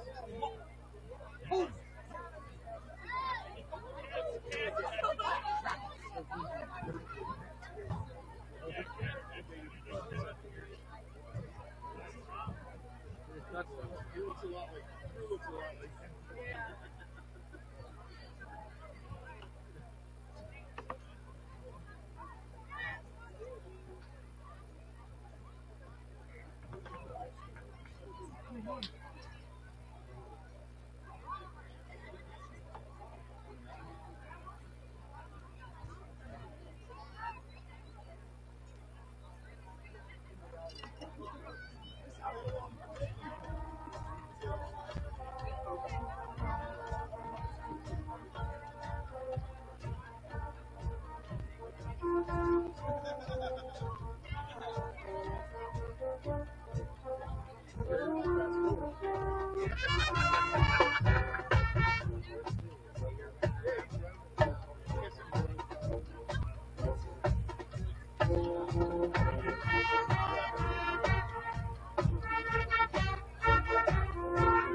Welcome back inside the broadcast booth. Connor Phoenix joined alongside Joe Haddock for the PIAA District 4 Quad A Championship from Cole Township. Shamokin up 16-0. Fans, if you're looking for the ultimate game day spot, be sure to check out Rutter's, located at 921 Industrial Park Road in Milton, Pennsylvania, home of the brand new 1747 Bar and Lounge. With a wide lineup of adult beverages and 20 massive 65-inch TVs, Milton's newest sports bar is the perfect place to cheer on your favorite team. So grab your friends, grab a cold one, and make every game day a Rutter's day. Rutter's, why go anywhere else? And Joe, a couple more donations here rolling in. Tammy Glowatsky, Nathan Yoder, Bill Chesney and family, Mike and Jody Berry, Chris James from Chris's, Ceramic Coating. And we want to thank our sponsors again. Unleashed Sports Cards has the largest selection of sports cards, Pokemon cards, and sealed products in Northeast Pennsylvania. Unleash the game and own history, one pack at a time. Best of luck from Unleashed Sports Cards in Shamokin Dam. Special thanks to Area Services. They've sponsored every live stream this week, or every live stream this year. So thank you so much, Area Services. Ricky and Heather Steele and Speed Kills Performance Training, Joe Bridey, Joe Weichel. Thanks to Joe Weichel of Entertainment Tents. Thank you to Corey Thompson and Sons Denver and Knox. And thank you, Corey, for also sponsoring the fireworks show tonight. Rick and Karen Kashner, Robert White, and Tammy Glowatsky for your sponsorships and donations. We appreciate it. Boy, I'll tell you what, that is awesome. That is awesome, Connor. Everybody out there listening, all right, with your donations and all your people that sponsored this broadcast for us. Listen, this thing has taken off bigger than any of us ever expected, and it's all because of you guys, the listeners. You know, we wouldn't be able to do this without you guys. Absolutely. After that Mount Carmel game, we had up to like 14,000 hits on our broadcast, Connor. So this has really taken off big, and we have nobody to thank but you listeners and you sponsors and you people that keep donating to us each and every week. So a big and hearty thank you to everybody out there. We really appreciate it. Yep, and even in the live stream, we got over 2,000 people watching right now. Yep. And Joe, this is our last live stream of the year, so I just want to reiterate what Joe said and thank everybody out there who's tuned in to listen to Joe and I and watch Shamokin go undefeated. And Joe, I believe you have a special message and a special announcement you want to make. Yes, we want to give a big shout out. These are our cheerleaders that were selected as All-American cheerleaders who will be going down to Orlando, Florida in a couple weeks. They'll be in the parade on Main Street, okay, with all the other cheerleaders that were selected. So being an All-American cheerleader, okay, is a very, very big honor. So we would like, all right, point out, the young ladies, okay, who made All-American, okay, on our Shamokin squad, starting with Riley Bickert and Lisa Wood and Nadia Orm, Brenna Grayson, Michaela Wilson. Hopefully, I'm not beating your names up here too much, guys. Brooke Yeck, Danica Lar, and Sophia Montgomery. Congratulations to you guys. Represent Shamokin Area High School well. I know you're a great group of girls. I know you will represent us well. And have a good time down there in Orlando, Florida, guys. How about it? Yeah, have a great time down there. So congratulations to all you cheerleaders. Absolutely. You guys have done a great job all year. Congratulations to all. Yep, that is awesome. And, it's just getting to that time of the year, Joe, where it's starting to get a little cold, where, I kind of want to go to Orlando, Florida. No better place to be right there in a couple weeks, pal. Yeah. Let me tell you. I prefer Miami. Miami's a little more my speed. Well, yeah, good for them, though. Good for them. Congratulations to them. Yep. Absolutely. Shamokin leads at 16-0. Connor Phoenix and Joe Haddock in the booth for the last live stream of the year. Belfont leads 10-0 over Juniata. Shamokin will play the winner. If Shamokin is able to hang on in this one, they'll play the winner of Belfont and Juniata next week. Last year it was Juniata that defeated Belfont and then came here and defeated Shamokin on the Indians' home turf. So yeah, absolutely. A game where something could go wrong. It did go wrong for the Indians that night, but listen, the Indians set out at the beginning of this season. They set their goals high. They wanted to go deep into the state playoffs, and what impresses me the most tonight, Connor, is their physicality. They are really beating up. Yeah. I didn't think I would something that could be done to this Jersey Shore squad, but Shamokin is physically beating these guys up tonight. So another big half to play. Hopefully they can keep it going, and then we can start talking about that game next week. I mean, holding Jersey Shore scoreless in the first half, Joe, I mean, that's hard to do to this Jersey Shore team because recently in the first half, in the past two games, they scored a total of 106 points in the first half. So to hold this Jersey Shore high-powered offense to 0 is quite the accomplishment. Yeah. We're seeing bully ball once again. Absolutely, Connor. And this defense has been playing at a high level all season long. My hat's off to Coach Stumhofer and his defensive people. That coach under him. So my son Jared, who coaches the linebackers. We got Coach Nick, who coaches the defensive line. They have a great game plan each and every week. So. My hat's off to the defensive coaches. A great first half, and hopefully they'll be able to keep it going here. Second half getting ready to get underway here. Indians will start with the ball to start the half, up 16-0 after an early safety. A touchdown run from Zakem Clinton and a pick six from Colin Steinhardt have the Indians rolling in the District 4 championship. And for years upon years, it's always been Jersey Shore that's hoisted that trophy every single year. But Shamokin, the past two seasons, they've won 23 out of 24 games and are looking to win their second consecutive district championship. And what a better way to do it on their home turf. On their home field, absolutely. Such a big advantage playing here in front of all the Shamokin faithful, and especially against this squad, who's been a nemesis of them for years. And it was one of our goals when Coach Persig took this job, just to catch up to some of these teams, that have been doing it for so long in District 4. And Shamokin has done that and basically passed them tonight. Basically passed them. Still no update on Jersey Shore starting quarterback Nolan Pauling, but I did read online that he appears to be out for the remainder of the game. Just appears. He's not completely ruled out. But, I mean, you just go to show, you saw the difference in the Jersey Shore offense without him in there at quarterback and how different of a team they are. without their starting quarterback. Yeah, absolutely, Connor. Bo Seacrest is going to be asked to do a lot probably this half if quarterback cannot see the field. But, Shamokin has done a good job in really maintaining that running game. Most of their running game has come from Pauling. They did a good job on Seacrest that first half, and hopefully they can keep up more of that same effort here in the second half. And Joe, this is the last half of football that we have. Of games that we get to call together this year. So thank you for all your help this year. We've had a lot of fun. We did, Connor. We certainly did.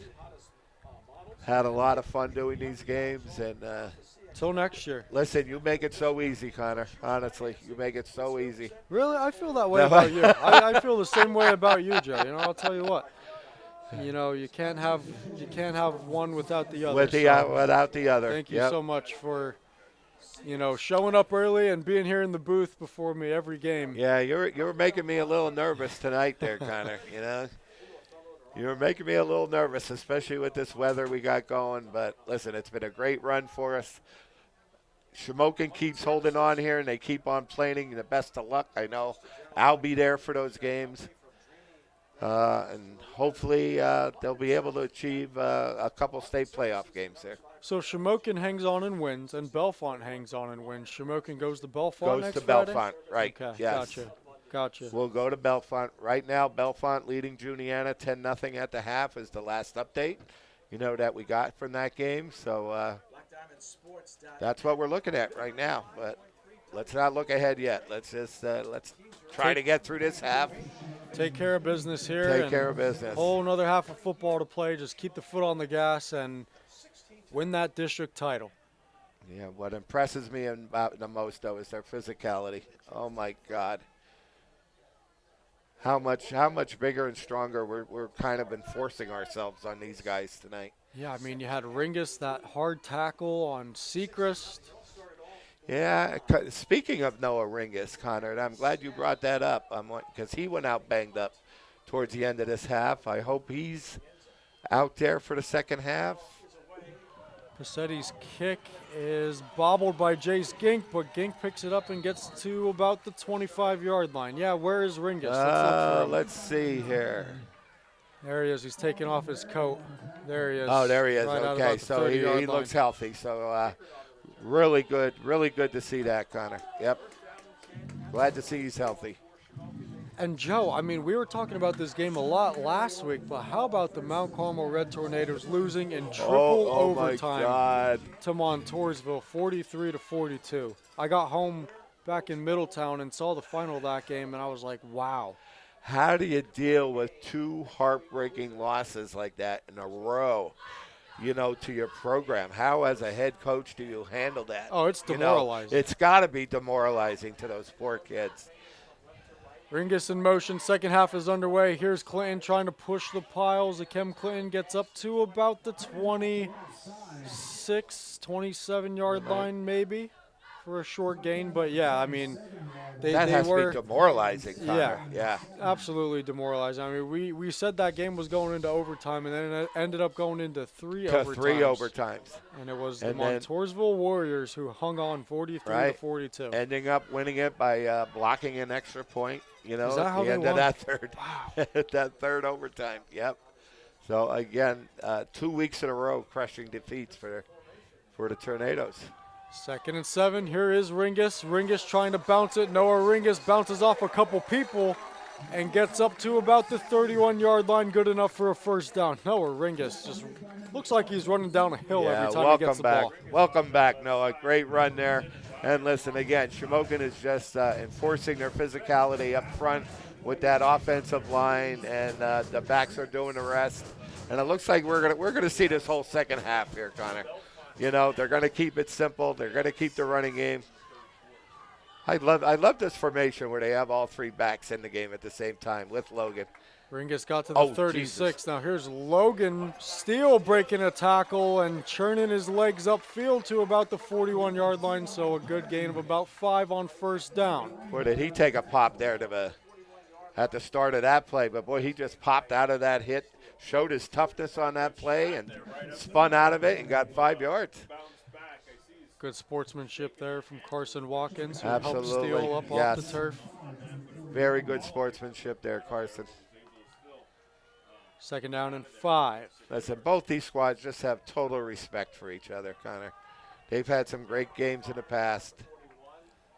Here is Ringus to the right side, and this time Ringus is stacked up, and that's, you need about 5-6 people to take him down. Yeah, he kept on bouncing and bouncing and bouncing off those defenders. Just couldn't get past that last one. Defense made good pursuit. Held him to no gain. First time we saw it, they actually gave the ball. Ringus going to the outside. Yeah. 3rd and 5 for the Indians. You've seen a lot of Noah Ringus so far this game. Love to see him break another one. 3rd and 5. Steal. Oop. Good hard count. Looks like they Good hard drew count. That could get us a first down here. the orange and white offsides, but looks like they're calling it on Shamokin as a false start. Really? Did not see anybody on that Shamokin line move. Shamokin fans visibly and audibly unhappy with that call. And, I mean, as are we up here. I didn't see anybody move in real time on the O-line. Are they picking up the flag? Nope. No, they're not They're picking it calling up. the procedure penalty. Wow. Yeah, tough call there against the Indians. I think Jersey Shore initiated the movement. They moved first, went into the neutral zone, and Shamokin just reacted. And, that's a penalty on Jersey Shore, not Shamokin. Questionable call there. Now they're going to Now move they're- it back to the 41-yard line. So what are we doing here, officials? So we got well, that's the first time I ever. They did pick Ever. Or they No. declined it, yeah. No, they called two penalties. Procedure against Shamokin, offsetting penalties. First time I ever seen that call. Wow. I think so as well. I mean, I heard Black Diamond actually say that they declined it, but No, offsetting penalties. Here we go. Procedure against Shamokin. Well, if they did, I didn't see the decline.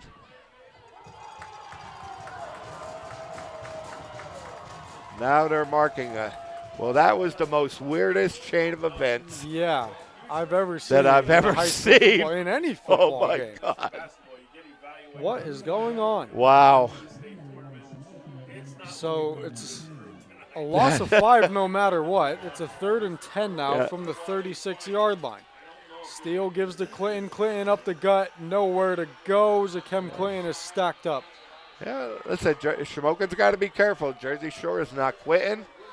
You know, our defense has got to keep playing with the same intensity they're playing with, and 3 and out. Start the first half here, second half. Yeah, Indians, they used a little over 3 minutes of the clock here in the third quarter, and Jersey Shore, this is still a 2-possession game. Absolutely, 16 absolutely. points, and you know how capable Jersey Shore is of quick scores. Steinhardt's punt is away. It's a low one. Bounces at about the 45, and it's going to roll down. Take a Shamokin bounce to about the Shamokin 36-yard line, picked up by Ryan Bickert, and that's where Jersey Shore will start its next drive. All right, so let's see how Shamokin, they got to go out there and kind of force the play on the Jersey Shore. Do not let them don't let them off the hook, Shamokin. And Carson Watkins remains the quarterback for the orange and white. Pauling is still not back. Pretty much sure I think that Pauling's going to be out of this football game. Yeah, we've seen enough the of him. rest of the night. Carson Watkins is now the full-time quarterback for Jersey Shore on a 1st and 10 from the 36. Takes the snap. He's looking for an option. He pitches it, and that was the wrong decision. Nice job, Dylan. Boy, he played that corner so nice. Dylan Phoenix is having a Monster game, yes. monstrous game from Dylan Phoenix. On that outside. Good job, Dylan. Played that option perfectly. On a loss of 7, it's now 2nd down and 17 from the 39-yard line Phoenix is. I think the rain's coming down a little heavier now, Colin. Yeah, you can see it on the lights. Here's a handoff to Sechrist up the middle. Short gain, nowhere near. Short gain.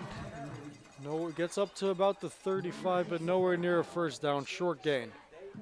Got him in 3rd and long. You got to give the Indians credit. They are prepared. They've Oh been, my God, they're prepared yes. for Bo Sechrist tonight. Yes, they are. Absolutely. Yeah, the Shamokin coaching staff just did a great job preparing for this game. Like I said, they had a great week of practice. Here's Watkins under pressure again. Looks downfield. He's got a man, and it's underthrown, intended for Carter Reinhardt. Well underthrown. That brings up a 4th and 12, and the Bulldogs will have to punt again. Yeah, good stand. Good stand there by the Indians.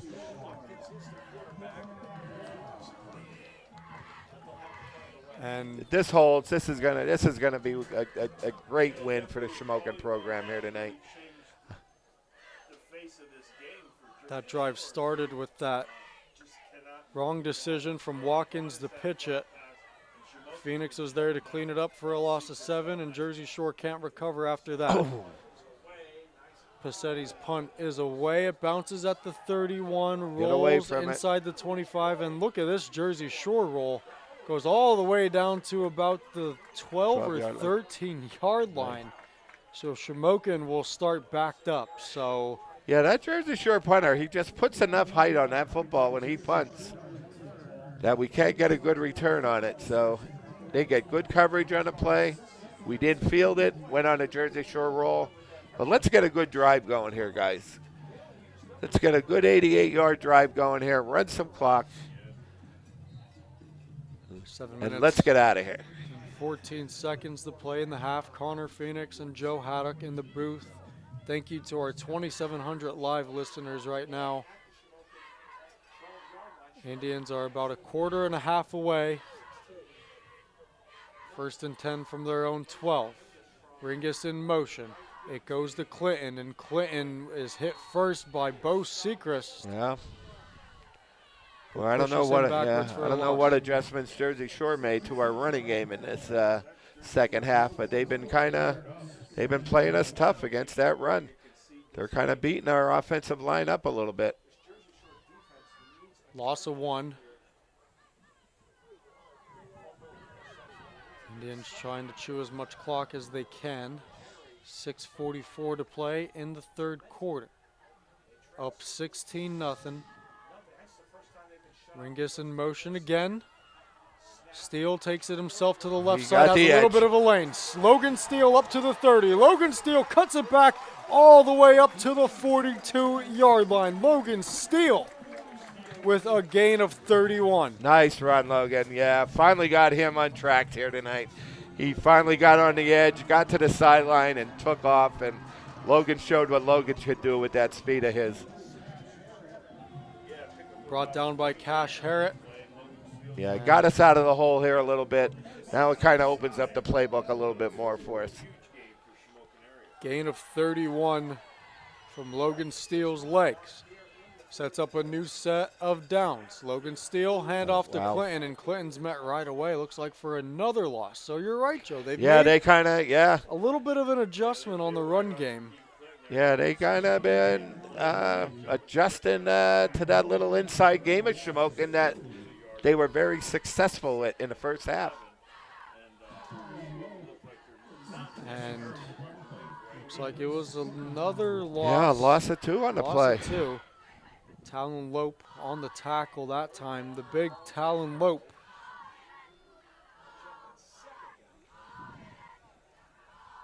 .5'10", 225-pound senior. Defensive tackle, and timeout Indians, Joe? Yep. Timeout Indians, they'll use their first one of the half. Yeah, I know Coach Burrows is in the middle of that huddle here today. He can't be, or after these first couple drives.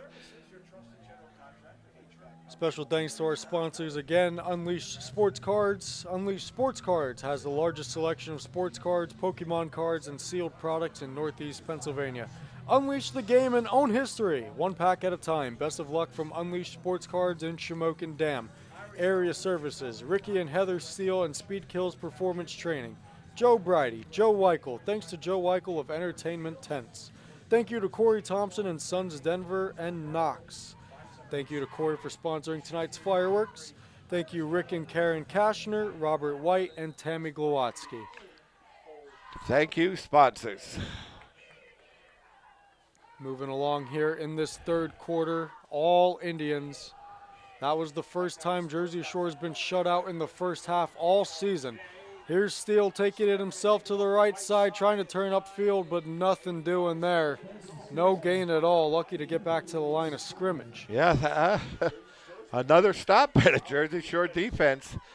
You know, great run by Logan there to get us out of the hole here a little bit. But again, Logan comes up limping after that play.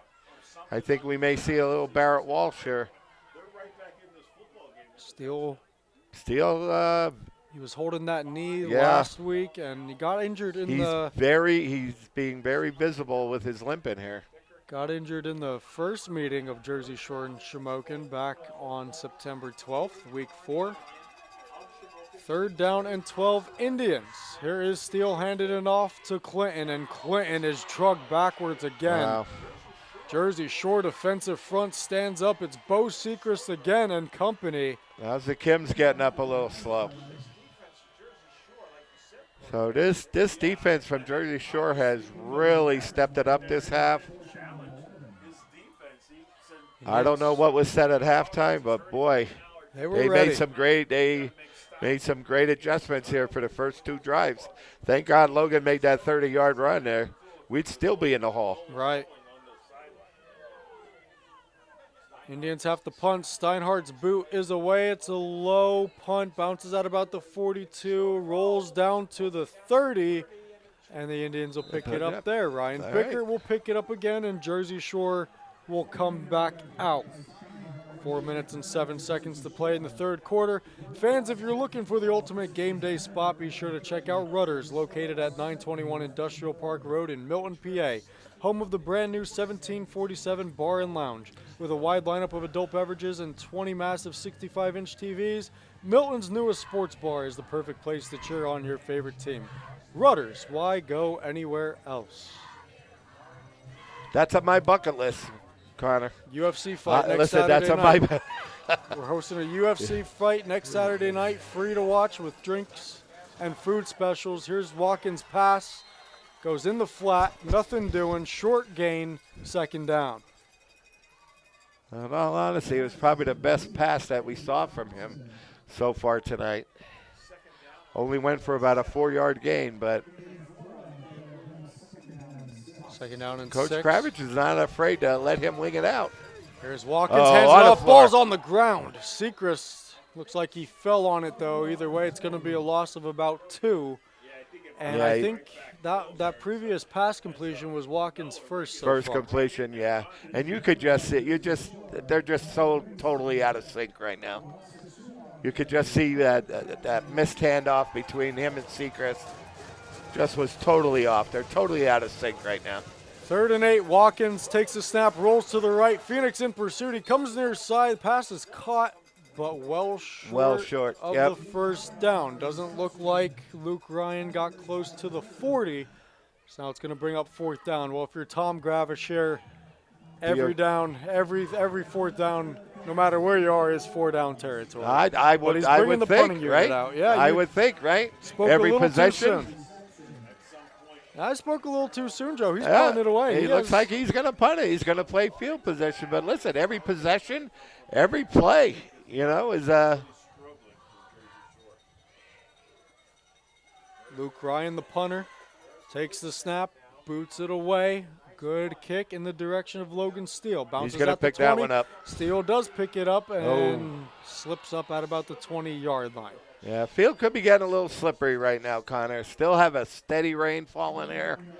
So, again, we just get the running game going here, run some clock. Let's get a couple first downs and get out of here with a good, solid victory. Flips possession again. Like to see another touchdown here, Joe. Oh, absolutely. The nail in the coffin. Yeah, Logan Steele's still out there. He's looking to see if Zakim's still out there. He came out limping a little bit after that last drive. Just under 2.5. And Juniata, they did play Line Mountain earlier this year, and they lost 35-0 to Line Mountain. Here's Clinton to the left side, still nothing doing. And that Jersey Shore defensive front, you're right, Joe. I don't know what adjustments they've made, but every run for the Indians so far in this second half has gone nowhere. Whatever got into him in the second half. Wow. Really smart because they're just shutting that run game of Shamokin. 2nd down and 9 after a gain of 1 from Clinton.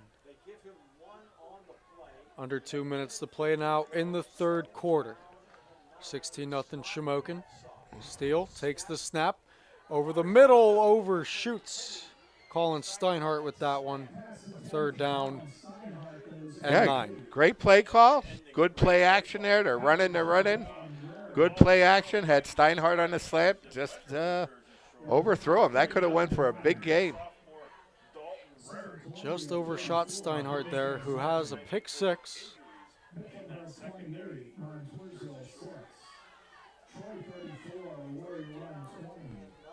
3rd and 9 coming up here for the Indians. You'd hate to see another drive stall here. Here's Ringus up the middle. Big hole, Noah Ringus. Noah Ringus is running mad up to the 40-yard line. There we go.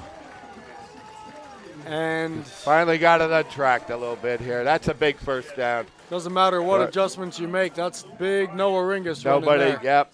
He gets chugging, buddy. Forget it. He's going to get rolling. That's Cam Scattaboo Jr. right there.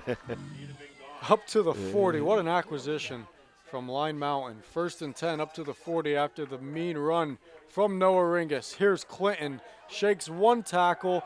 Clinton keeps the legs going. Clinton still on his feet. Zakim Clinton to the 35, 30. He's going to break it. He's going to break it. Is going to go all the way for a touchdown. Wow. A Marshawn Lynch run from Zakim Clinton. He goes 60 yards to the house. Touchdown, Indians. And you talk about a big-time run right there by Zakim Clinton.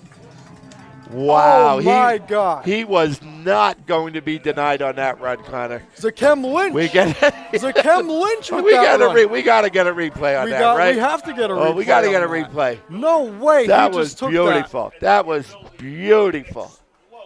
With some speed down the field on a 60-yard touchdown.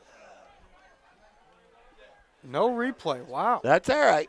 That's all right. What an unreal run from Zakim Clinton. He's out of his mind. Kick is up and good. The extra point is good from Steinhardt. Boy. 23-0 Shamokin. Zakim Clinton. That was absolutely ridiculous. Shamokin is just willing their strength on him right now. 23-0. Listen, I am so glad we got a game like this, Connor, to be honest. So glad we're getting a game like this tonight. Knew he was going to break one. You knew it was going to be sooner or later. It was a matter of time. And boy, that was all Zakim. He was not going to be denied. You think you locked up the run game until Zakim Clinton gets going.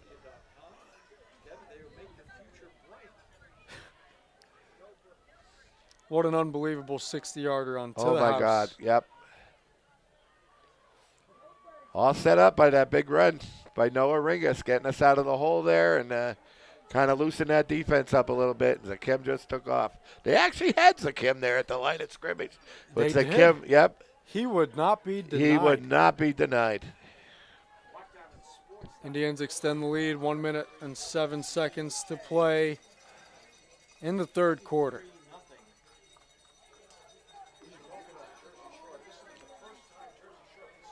Steinhardt will boot it away. I mean, Nolan Pauling or not, it's difficult to shut this high-powered offense down, but the Indians have done just that tonight on the return and taken down at about the 25-yard line, but we'll see what they give them for forward progress. Yeah, another big hit out there in special teams by Dylan Phoenix. Good coverage on the play. And Shamokin's just having fun out there now, Colin. They're just having fun out there now. Oh, I just got a shout out on the PA system. Thanks, Ed. I'm actually calling the game. I didn't make that play, but here's Watkins in the flat, complete, and the ball is out again and picked up by Noah Ringus. Here goes Noah Ringus to the other side and taken down at the 31-yard line. Another turnover for the Indians. Yeah, I think Shamokin's going to maintain the ball. There is a penalty out there. Let's see what happens. He may be marking it off there at the spot. Oh, yeah. Good tackle, What do we Connor. got? My uncle just texted me, good tackle, Connor. They just said my name over the PA system. Thanks, Ed, for the free shout out. That was actually my cousin. Eddie Washuda. Yeah. Is your cousin. I wish. He's pretty cool, man. Yeah, Eddie's a good guy. Indians recover another Been the coughed up Been the voice turnover. of Shamokin for a couple years now. Yep. Joey Burdell used to be the voice of Shamokin. He did mean to say Dylan, but Dylan is playing a heck of a game tonight. He is. My goodness. He is playing a heck of a game. So I asked Joey Burdell when he was filling in for you that night, and I said, who came up with the phrase "the Purple Palace"? I don't know if I told you this or not. There's always been an argument either it would be Burdell or Eddie Washuda that came up with that. Joey Burdell took total credit for it.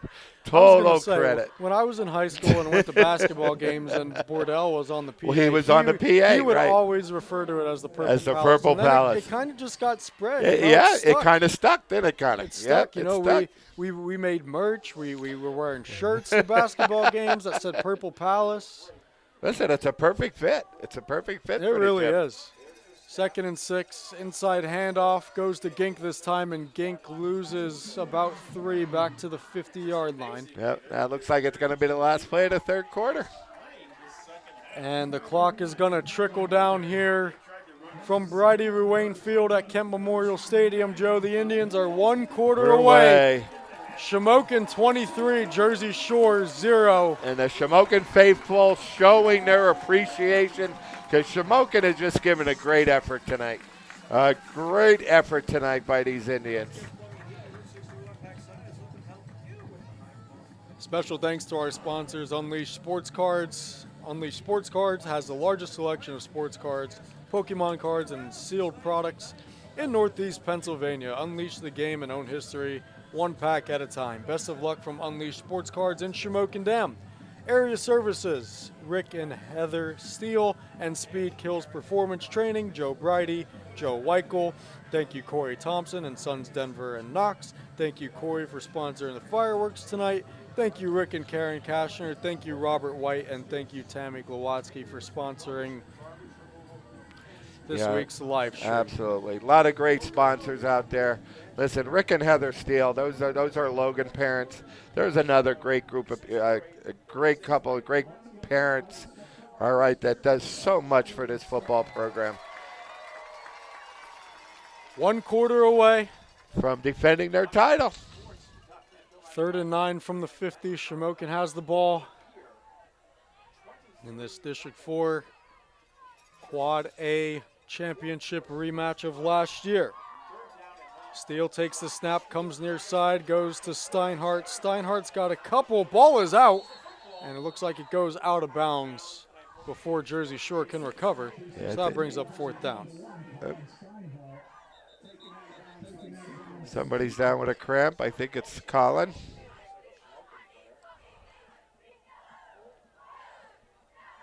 Let's hope he's okay. Yep, I think they're just stretching out a little cramp for him. Bellefonte up 17-6 on Juniata. 17-6. That one's in the 4th quarter. Sounds like a good football game. And folks, again, if Shamokin does hang on tonight, looks like they're well on their way. And Bellefonte hangs on. Shamokin will be traveling to Bellefonte next Friday evening for the first round of the PIAA state playoffs. Listen, we will not be covering that game live on YouTube, so let's pack the cars, guys. Get out the Belfont if this thing keeps going the way it's going, and support these Indians because this is a special group of kids here tonight, guys. 23-0 Indians. They've pretty much done the impossible, and that's holding Jersey Shore to 0 points. Scoreless through 3 quarters, Connor. Unbelievable. Steele looks like he's out to punt it Punt, away yeah, now. Colin had to come out for a play. Let's see what kind of foot Logan has. Pretty good one. That's a good punt. It's going to be fair caught by Carson Watkins. Nice job for a fill-in, Logan. Huh? How about it? Nice job. I'm going to put it All out. right. The only thing we haven't asked him to do is drive the bus to the game here. You know what I mean? That's probably the only thing he hasn't been asked to do on this football team. 1st and 10, Jersey Shore. Carson Watkins and crew back out there. You do feel bad for Nolan Pauling missing a big game like this. We do hope he's okay and he can get healthy because for a sophomore quarterback he's, right, yeah. He's very, very, very good. Yeah, let's hope that injury is not too serious.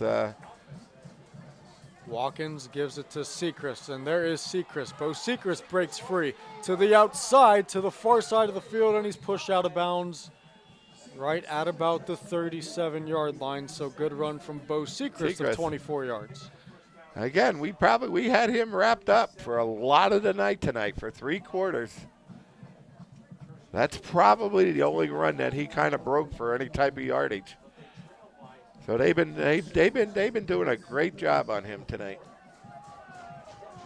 1st and 10 from the 32, call it. Not 37, 32. Watkins takes the snap. Comes near side to nice Reinhardt. Three. Good job, Steinhardt.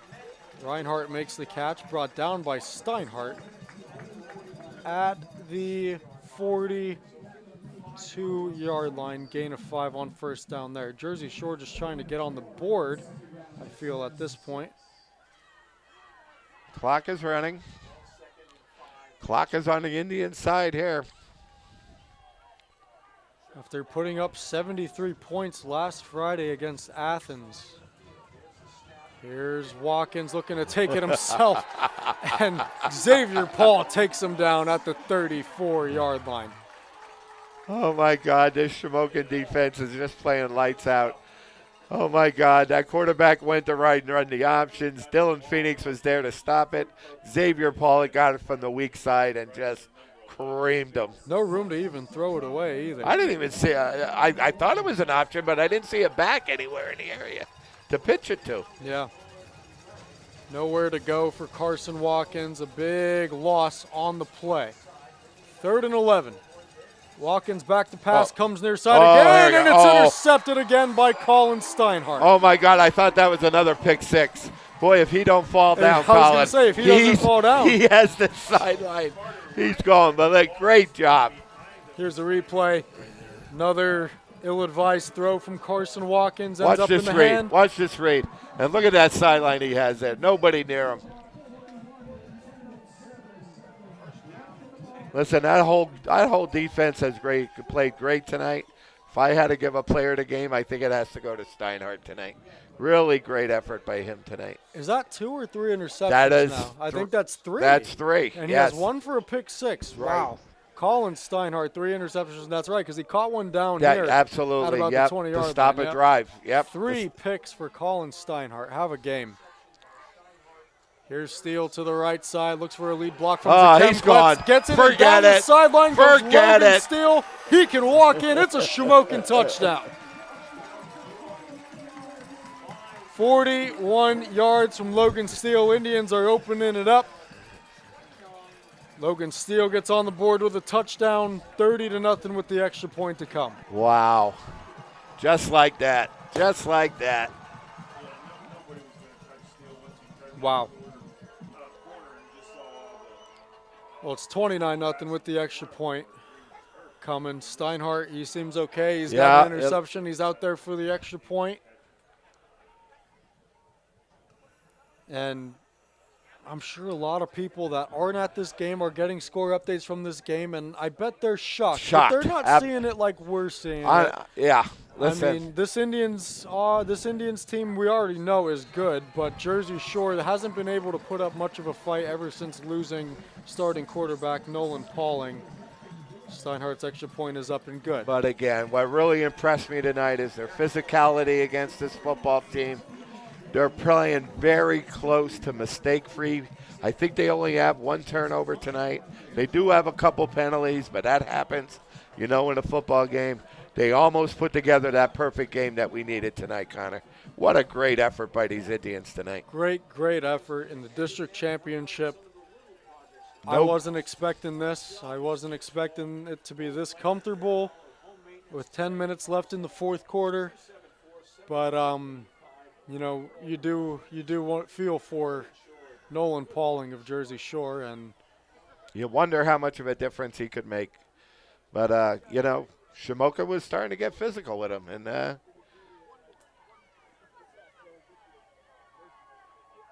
again, what a great effort by the Indians.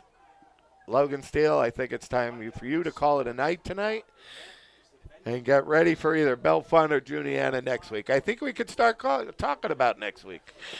30-0, 10 minutes.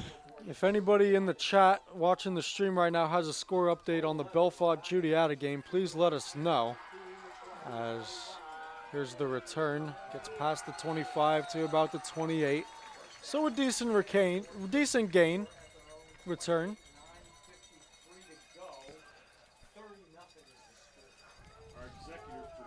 And So, yeah, it looks like they've still got the first team defense out there.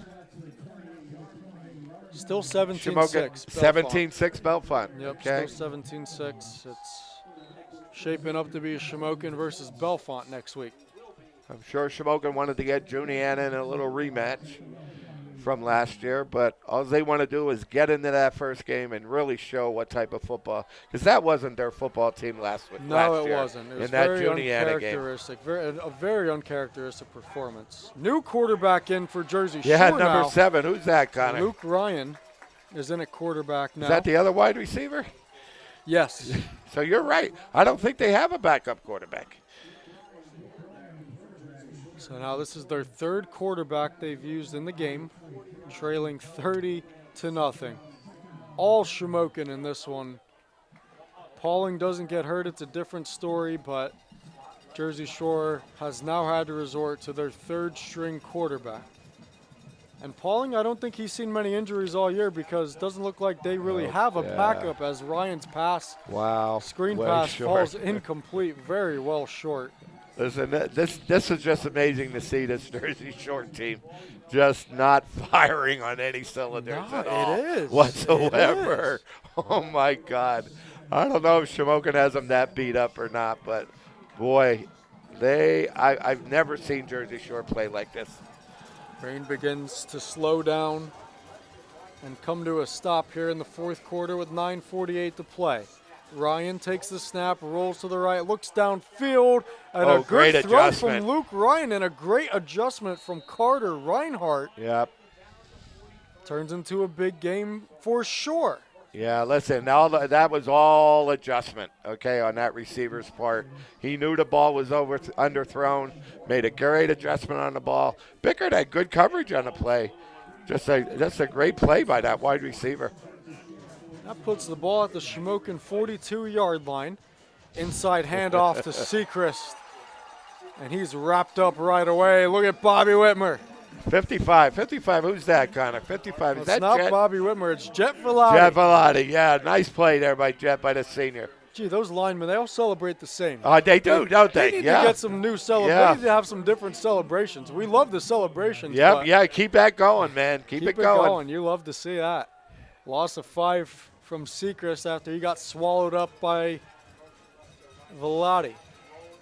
Ryan looking downfield. Steinhardt goes up and tips it away, and it falls incomplete. Steinhardt almost had his fourth interception of the night.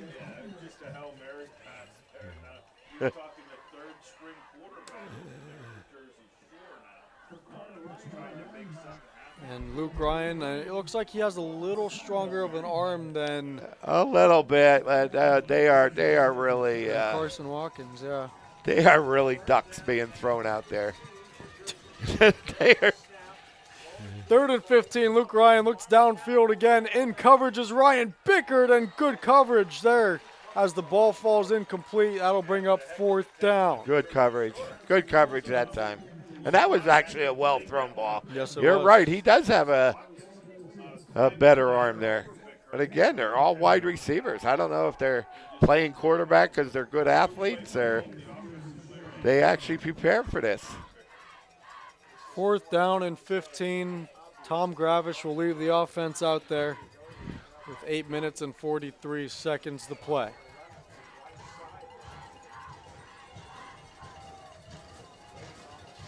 Ryan takes the snap. He's back to pass. Looks near side. Now he looks over the middle. Tries to take it himself. Breaks one tackle, and that's all he will do as he's taken down Hello, Mr. Ringus. Yep. by Noah Ringus. Indians will get the ball back. That flips the possession. Preserving that shutout. I really think they want that shutout. I think that's why they continue to have that first team in there. They really want this shutout. Well, the last 3 meetings were decided by a total of 4 points. Tonight, if it holds up, 30. 30 points. And I don't think we're done yet. Yeah, I don't think We they're may done not yet, be done Joe. yet. Those 73 points were a message. Maybe the Indians want to send a Want to message send a of their message own. back to them. Yep. 1st and 10 from the Shamokin 46. Steele hands it off. Here is That's Ginky. That's Gink to Gink, the yep. right side. Gets up to about the 49-yard line. Short gain of 3 from Jace Gink. 36-12 Belfont with 3.5 minutes left in the game, Joe.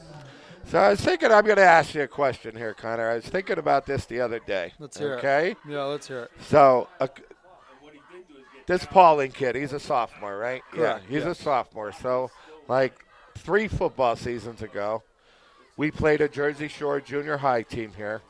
It was a good football game. I think Pauling had to be the quarterback. Had to be the quarterback that year. Put him in 7th And we grade, lost. yeah. We lost a good competitive game with them. I think it was like 34-20. Alrighty. But ever since that class, now Jersey Shore has been on a run here.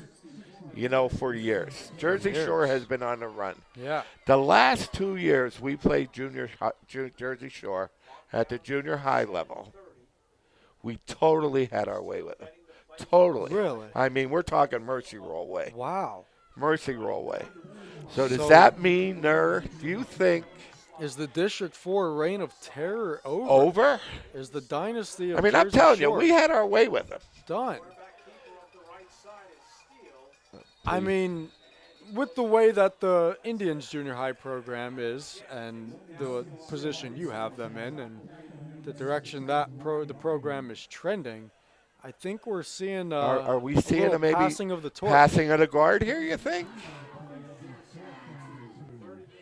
I mean, if these same Jersey Shore guys even end up 7-3 and 8-3 like they did this year, with the team that we beat, that we had our way with 2 years in a row,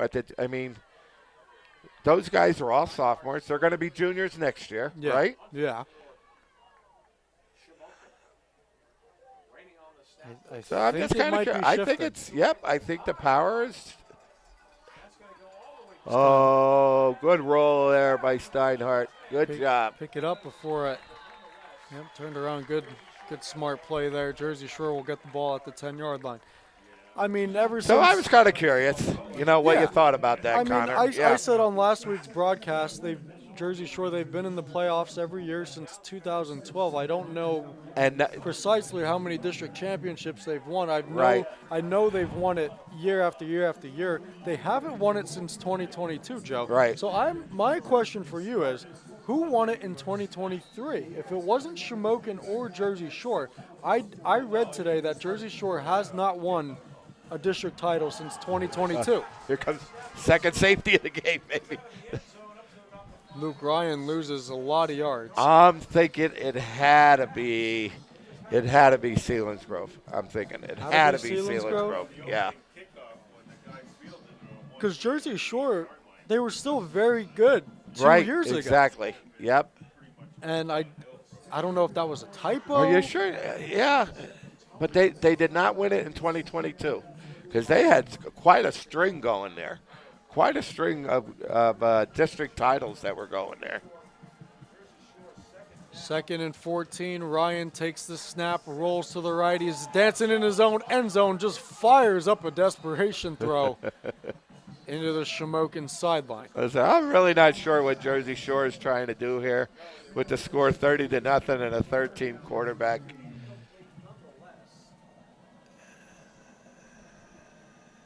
Third down and 14. Connor Phoenix and Joe Haddock in the booth.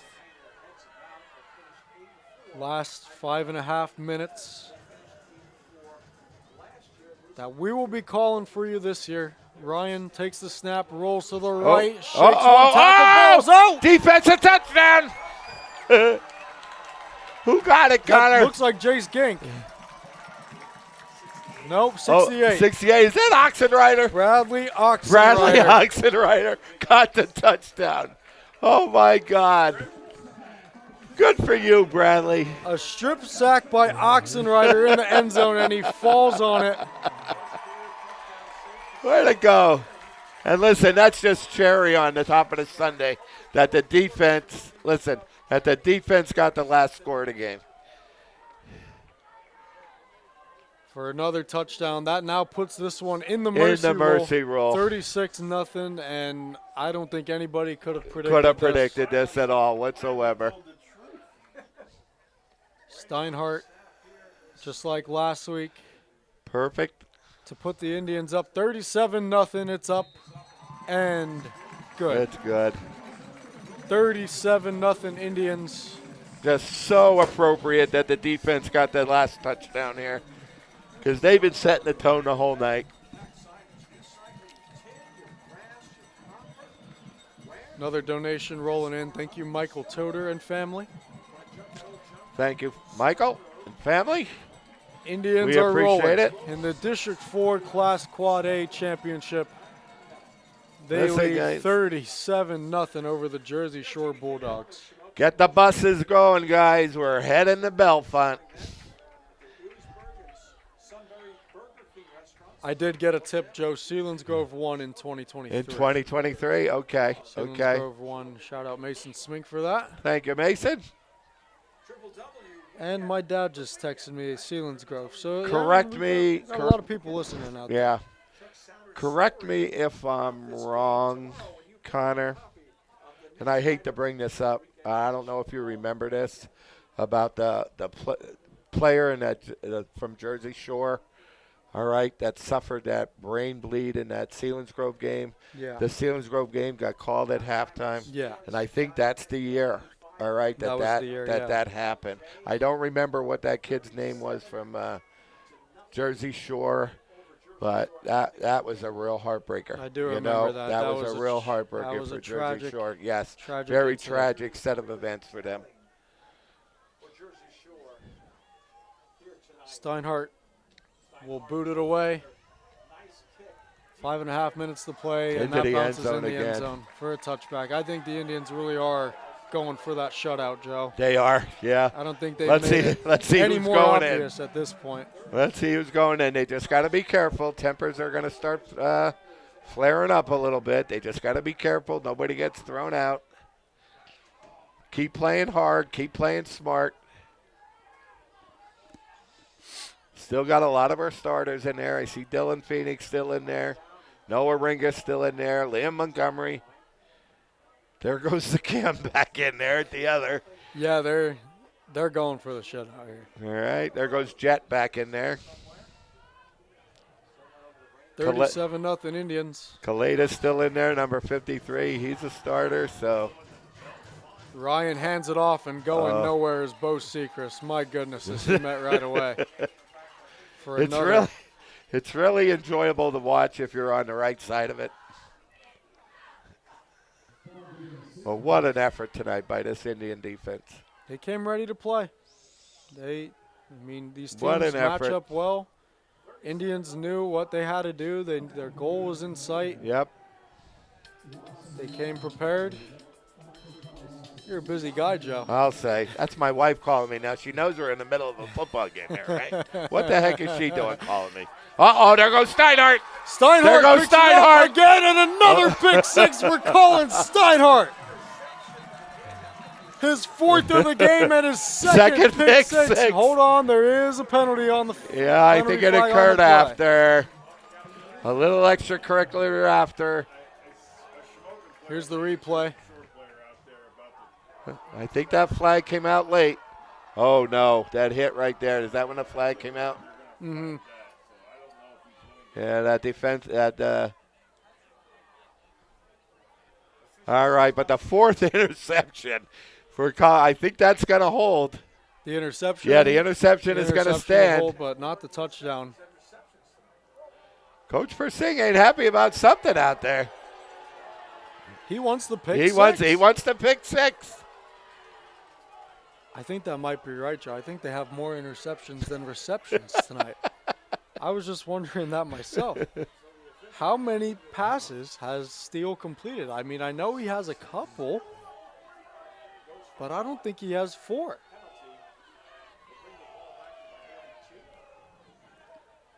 That'll set the ball So up. I think it was a penalty after the interception. Shamokin's going to maintain possession.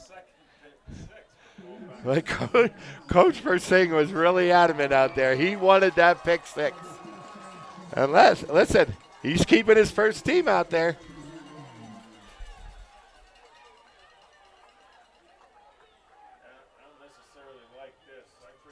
First and 10 from the 42. Indians are keeping all starters Starters out there in. for the remaining 4.5 minutes. Here is Steele with a shuffle to Gink. Looks like short gain, if any, from Jace Gink. Well, if there's any silver lining for Jersey Shore tonight, it was the way their defense played against the run in the second half. But that's about all that you can say. Shamokin pretty well dominated this football game. Right. Second and 10, no gain. Jersey Shore, this Jersey Shore team who scores in bunches, has been shut out tonight by the Indians. All right, so when do you think it was the last time Jersey Shore has ever been shut out? Huh? When was the last time that could happen? Let's open that trivia Let's question open up to that the trivia chat. question tonight. Last time Jersey Shore has been shut out. To the 2,200 people in here right now, thanks again for tuning in. Connor Phoenix and Joe Haddock here. Listen, Connor, I can't begin to express the fun that we've had here, this football season. Yeah, I wasn't quite sure, think- it isn't my calling, but we had a great time, didn't we? I think fun's an understatement. Yep. And we just want to thank everybody out there. Joe, after the games, I usually go back and listen to them. Do ya? Yeah, But, do ya? Yep. it is that time of year, and I had a horrible voice crack on that 60-yard run by Zakem Clinton. So I think I'm going to skip over that call when I re-listen to this game because, it is that time of year out there. I was losing my voice by Tuesday of this week. I thought, oh, my God, what's going on? Got to pick up some hauls from CVS on the way Please back. do not throw Logan into the bench chair, into the sideline. I think Coach Persing is definitely trying to make a statement tonight that there is a new king in town. There's a new king in District 4. Yeah, that message was received, and then Yeah. some. Indians was well received, Coach. Thanks for the locker room information. So yeah, I had a horrible voice crack there, that long run by Clinton. I'm well aware of that. Just need to get some cough drops and maybe a tea in me when Here I we get go. home. Let's see if Zakim will break one here. Goes backwards. 3 minutes and 16 seconds to play in the game. Now I'm seeing different scores from the Belfont game. Uh-oh. It says the recent score I got is 17-6 that they won. That's a final. Oh, that's a final? Okay, Yeah. okay. Yeah. That would be about, it's after 9 o'clock. I mean, that was the score that we've been getting.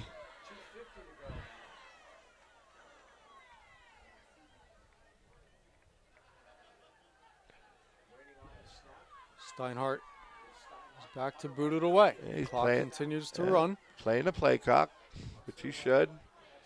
Into the end zone. for a touchback. 2.5 minutes to go in this one till the Indians Yep, Shamokin wants that shutout.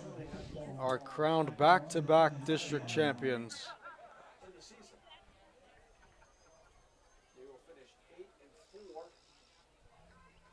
Yeah, how about that? 8-4. 8-4? Finish. Yeah. I mean, they finished. That's it. They were 8-3 last Yeah, year. you at this can't knock. point. Yeah, you can't knock those 4 losses. 2 of them were to us. One was to a very good Scranton Prep team and probably a state champion in Hollidaysburg. So, clock is running. Ryan takes the snap, hands it to Cash Harrett that time, and he is swamped right away. Listen, Jersey Shore's not quitting either. They still got Seacrest in the game, and Jersey Shore's last shutout was 2012-2013 against Selinsgrove. wow. They lost 36-0 on October 19th, 2012. How about that? Thank you for whatever listener Wow. responded to that. That's a That's heck a hell of a lot of streak. research. My goodness. Oh, my God, Here's 5 Steinhardt interceptions. again. 5 interceptions Receptions. for Colin Steinhardt. Oh, my goodness. God. Now, that has got to be some type of record, right? 5 interceptions I feel like it in one has to game. be. Why do they keep He may have throwing had his it at way? 4. Why do they keep throwing his way? He's picked you off almost every Every time you he's throw it throwing to him. He's got 5 now. 1:39 to play. Oh, my God. Indians are Yeah, 99 let's take seconds it. away. Let's take a knee here, guys. Let's take a knee.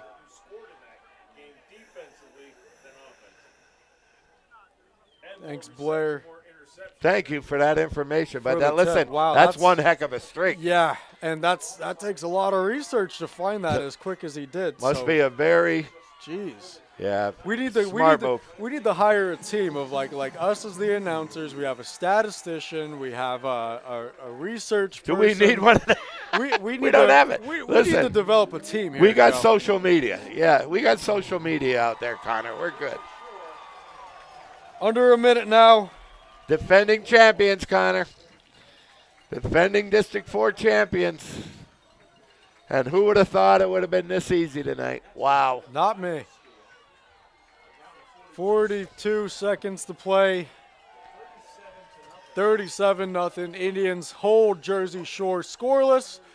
Logan Steele takes a knee. Everybody, load And up your that's gonna do cars. Load up your cars and let's go to Belfont. Here we come. That was Barrett Walsh out there for the final knee. Either way, to beat the champ, Joe, you got to knock him off. That's Indians win it in style. 37-0 over the Jersey Shore Bulldogs in a game that nobody would have predicted. They're moving on next week to face Belfont. Indians knock off Jersey Shore for the 4th time in the last 4 games. The 4th time in 2 seasons. And the district gold stays right here in Cole Township. Great effort by the Indians tonight, Connor. Great effort. Couldn't ask for a better game by the Indians tonight. So, again, it's our last game, Connor. It's been a pleasure.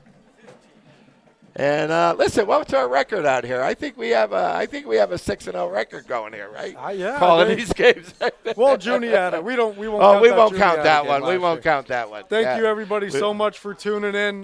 We will see you next year. That's going to do it for the 2025 season on Shamokin Area TV on YouTube. Thank you, everybody, for tuning in to all the live streams this year. We appreciate each and every one of you. I'm Connor Phoenix. I'm Joe Haddock. Thank you, everybody. Indians roll on to next week. They knock off the Jersey Shore Bulldogs 37-0 There goes and win their 2nd straight district Coach championship. Versing's getting the bucket. All righty. Thank you, everybody. Have a great night. Indians are on to Belfont, the state playoffs. Have a good night. Be sure to follow this team. Awesome, buddy. Awesome.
ask that all teams please line up for the medal presentations.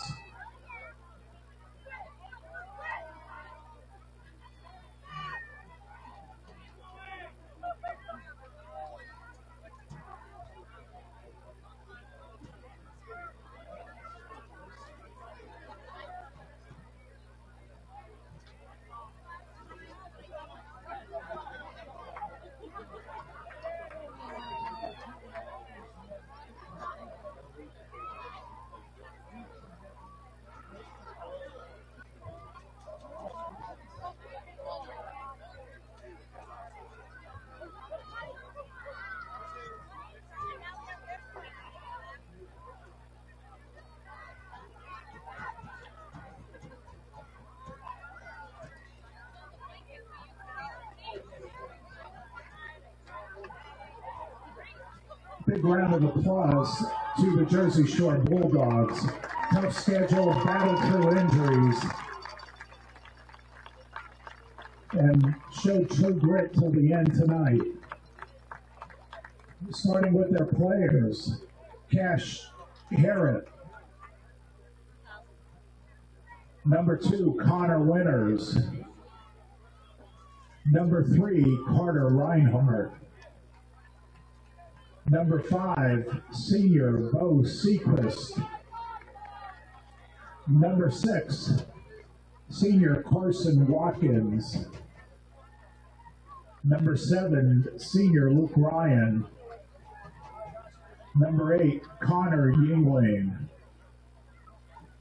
Number 9, Landon Wrench. Number 10, senior Luke Thompson.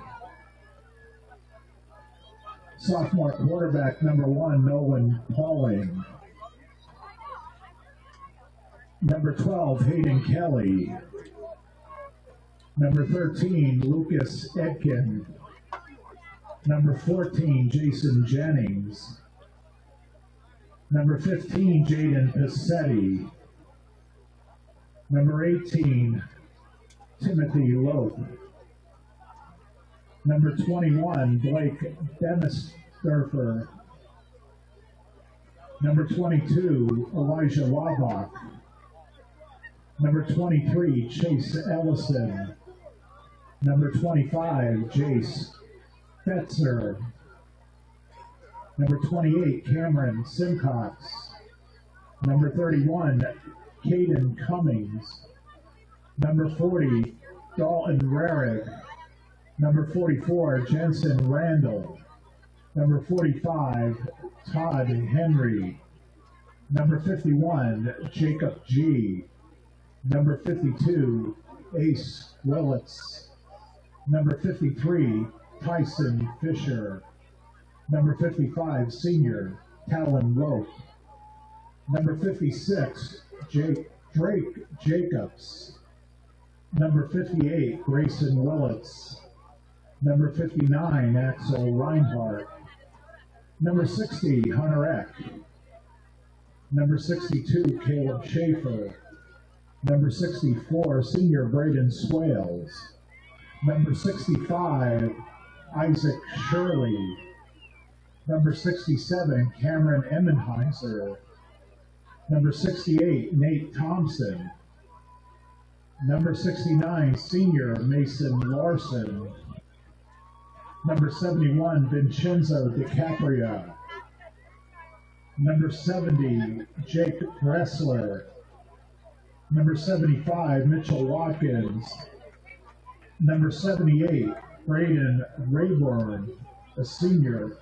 And number 81, Aiden Patz. Now for the coaching staff. Assistants, Alex Jackson, Mike Samar, Jordan Paulings, Ken Williamson, Keith McCabe, Caden Hess, Stanton Weston, and head coach, Tom Gravich. Congratulations to the Jersey Shore Bulldogs.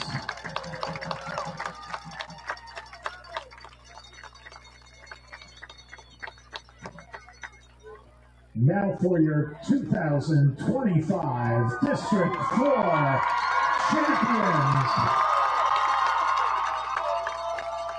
Agent 0, Braden Kavanaugh. Number 1 with 5 interceptions tonight, Colin Steinhardt. Number 2, Trey Vincent. Number 3, Cooper Rostock. Number 4, Logan Steele. Number 5, Ryan Bicker. Number 6, Christopher Modelar. Number 7, Barrett Walsh. Number 8, Julian Degonitz. Number 9, Elijah Bell. Number 11, always around the ball, Xavier Paul. Number 12, Zayden Bellis. Number 13, senior Dylan Phoenix.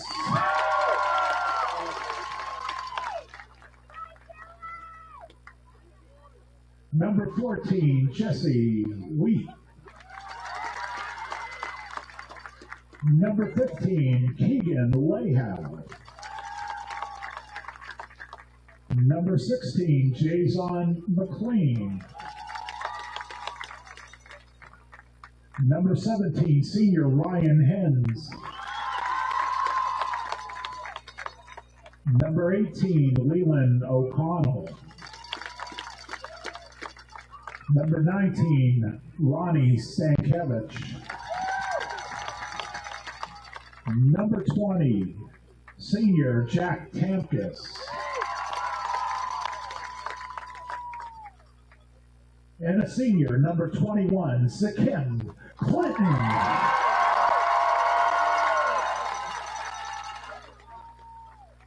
A junior with only 5 games under his belt at Shamokin area, number 22, Noah Ringus.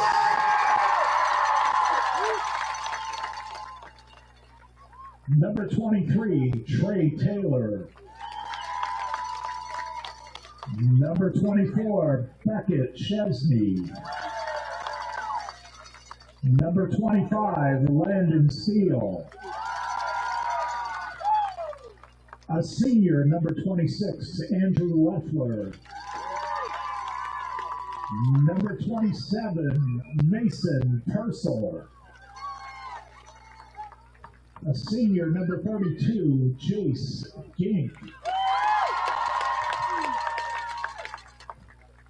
Number 42, Michael Lebdusky.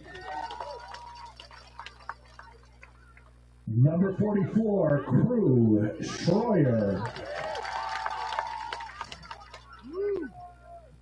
Number 47, Liam Montgomery. Number 51, CJ Honecker. Number 52, Tyrone Teague Garrison. Number 53, Nate Kaleda. Number 54, Hunter Kittle. Number 55, Jet Velati. Number 56, Bobby Whitmer.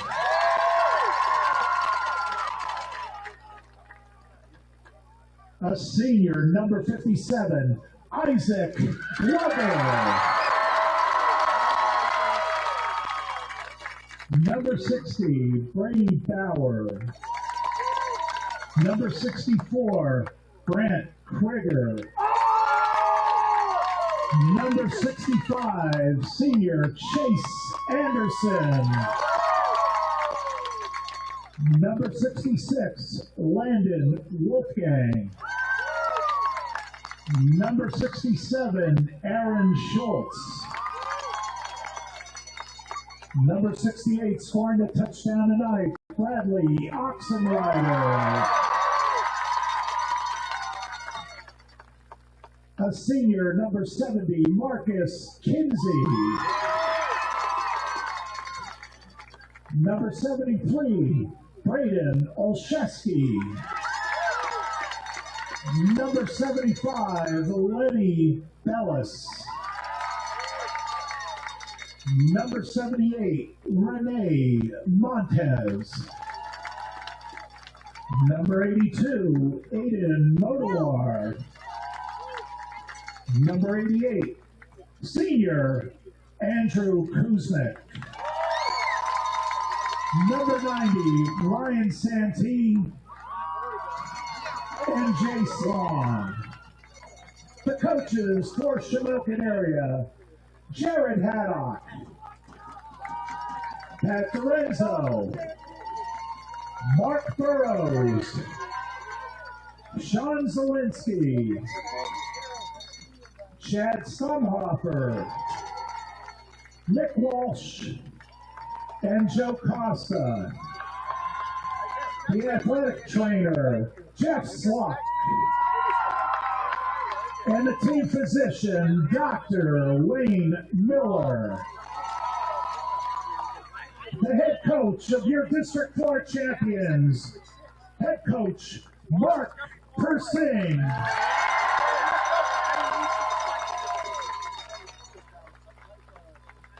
And now the championship trophy will be presented to the captains.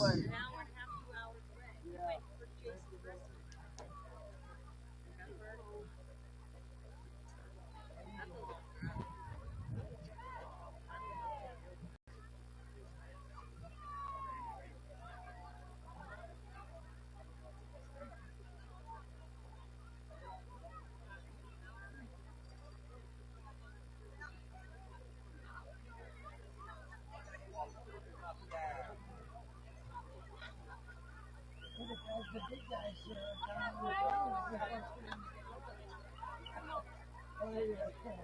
they should be standing.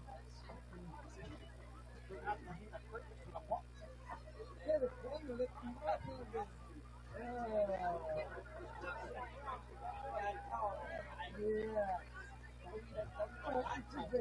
Your District 4 Quad A champions. It's okay, head on to the field.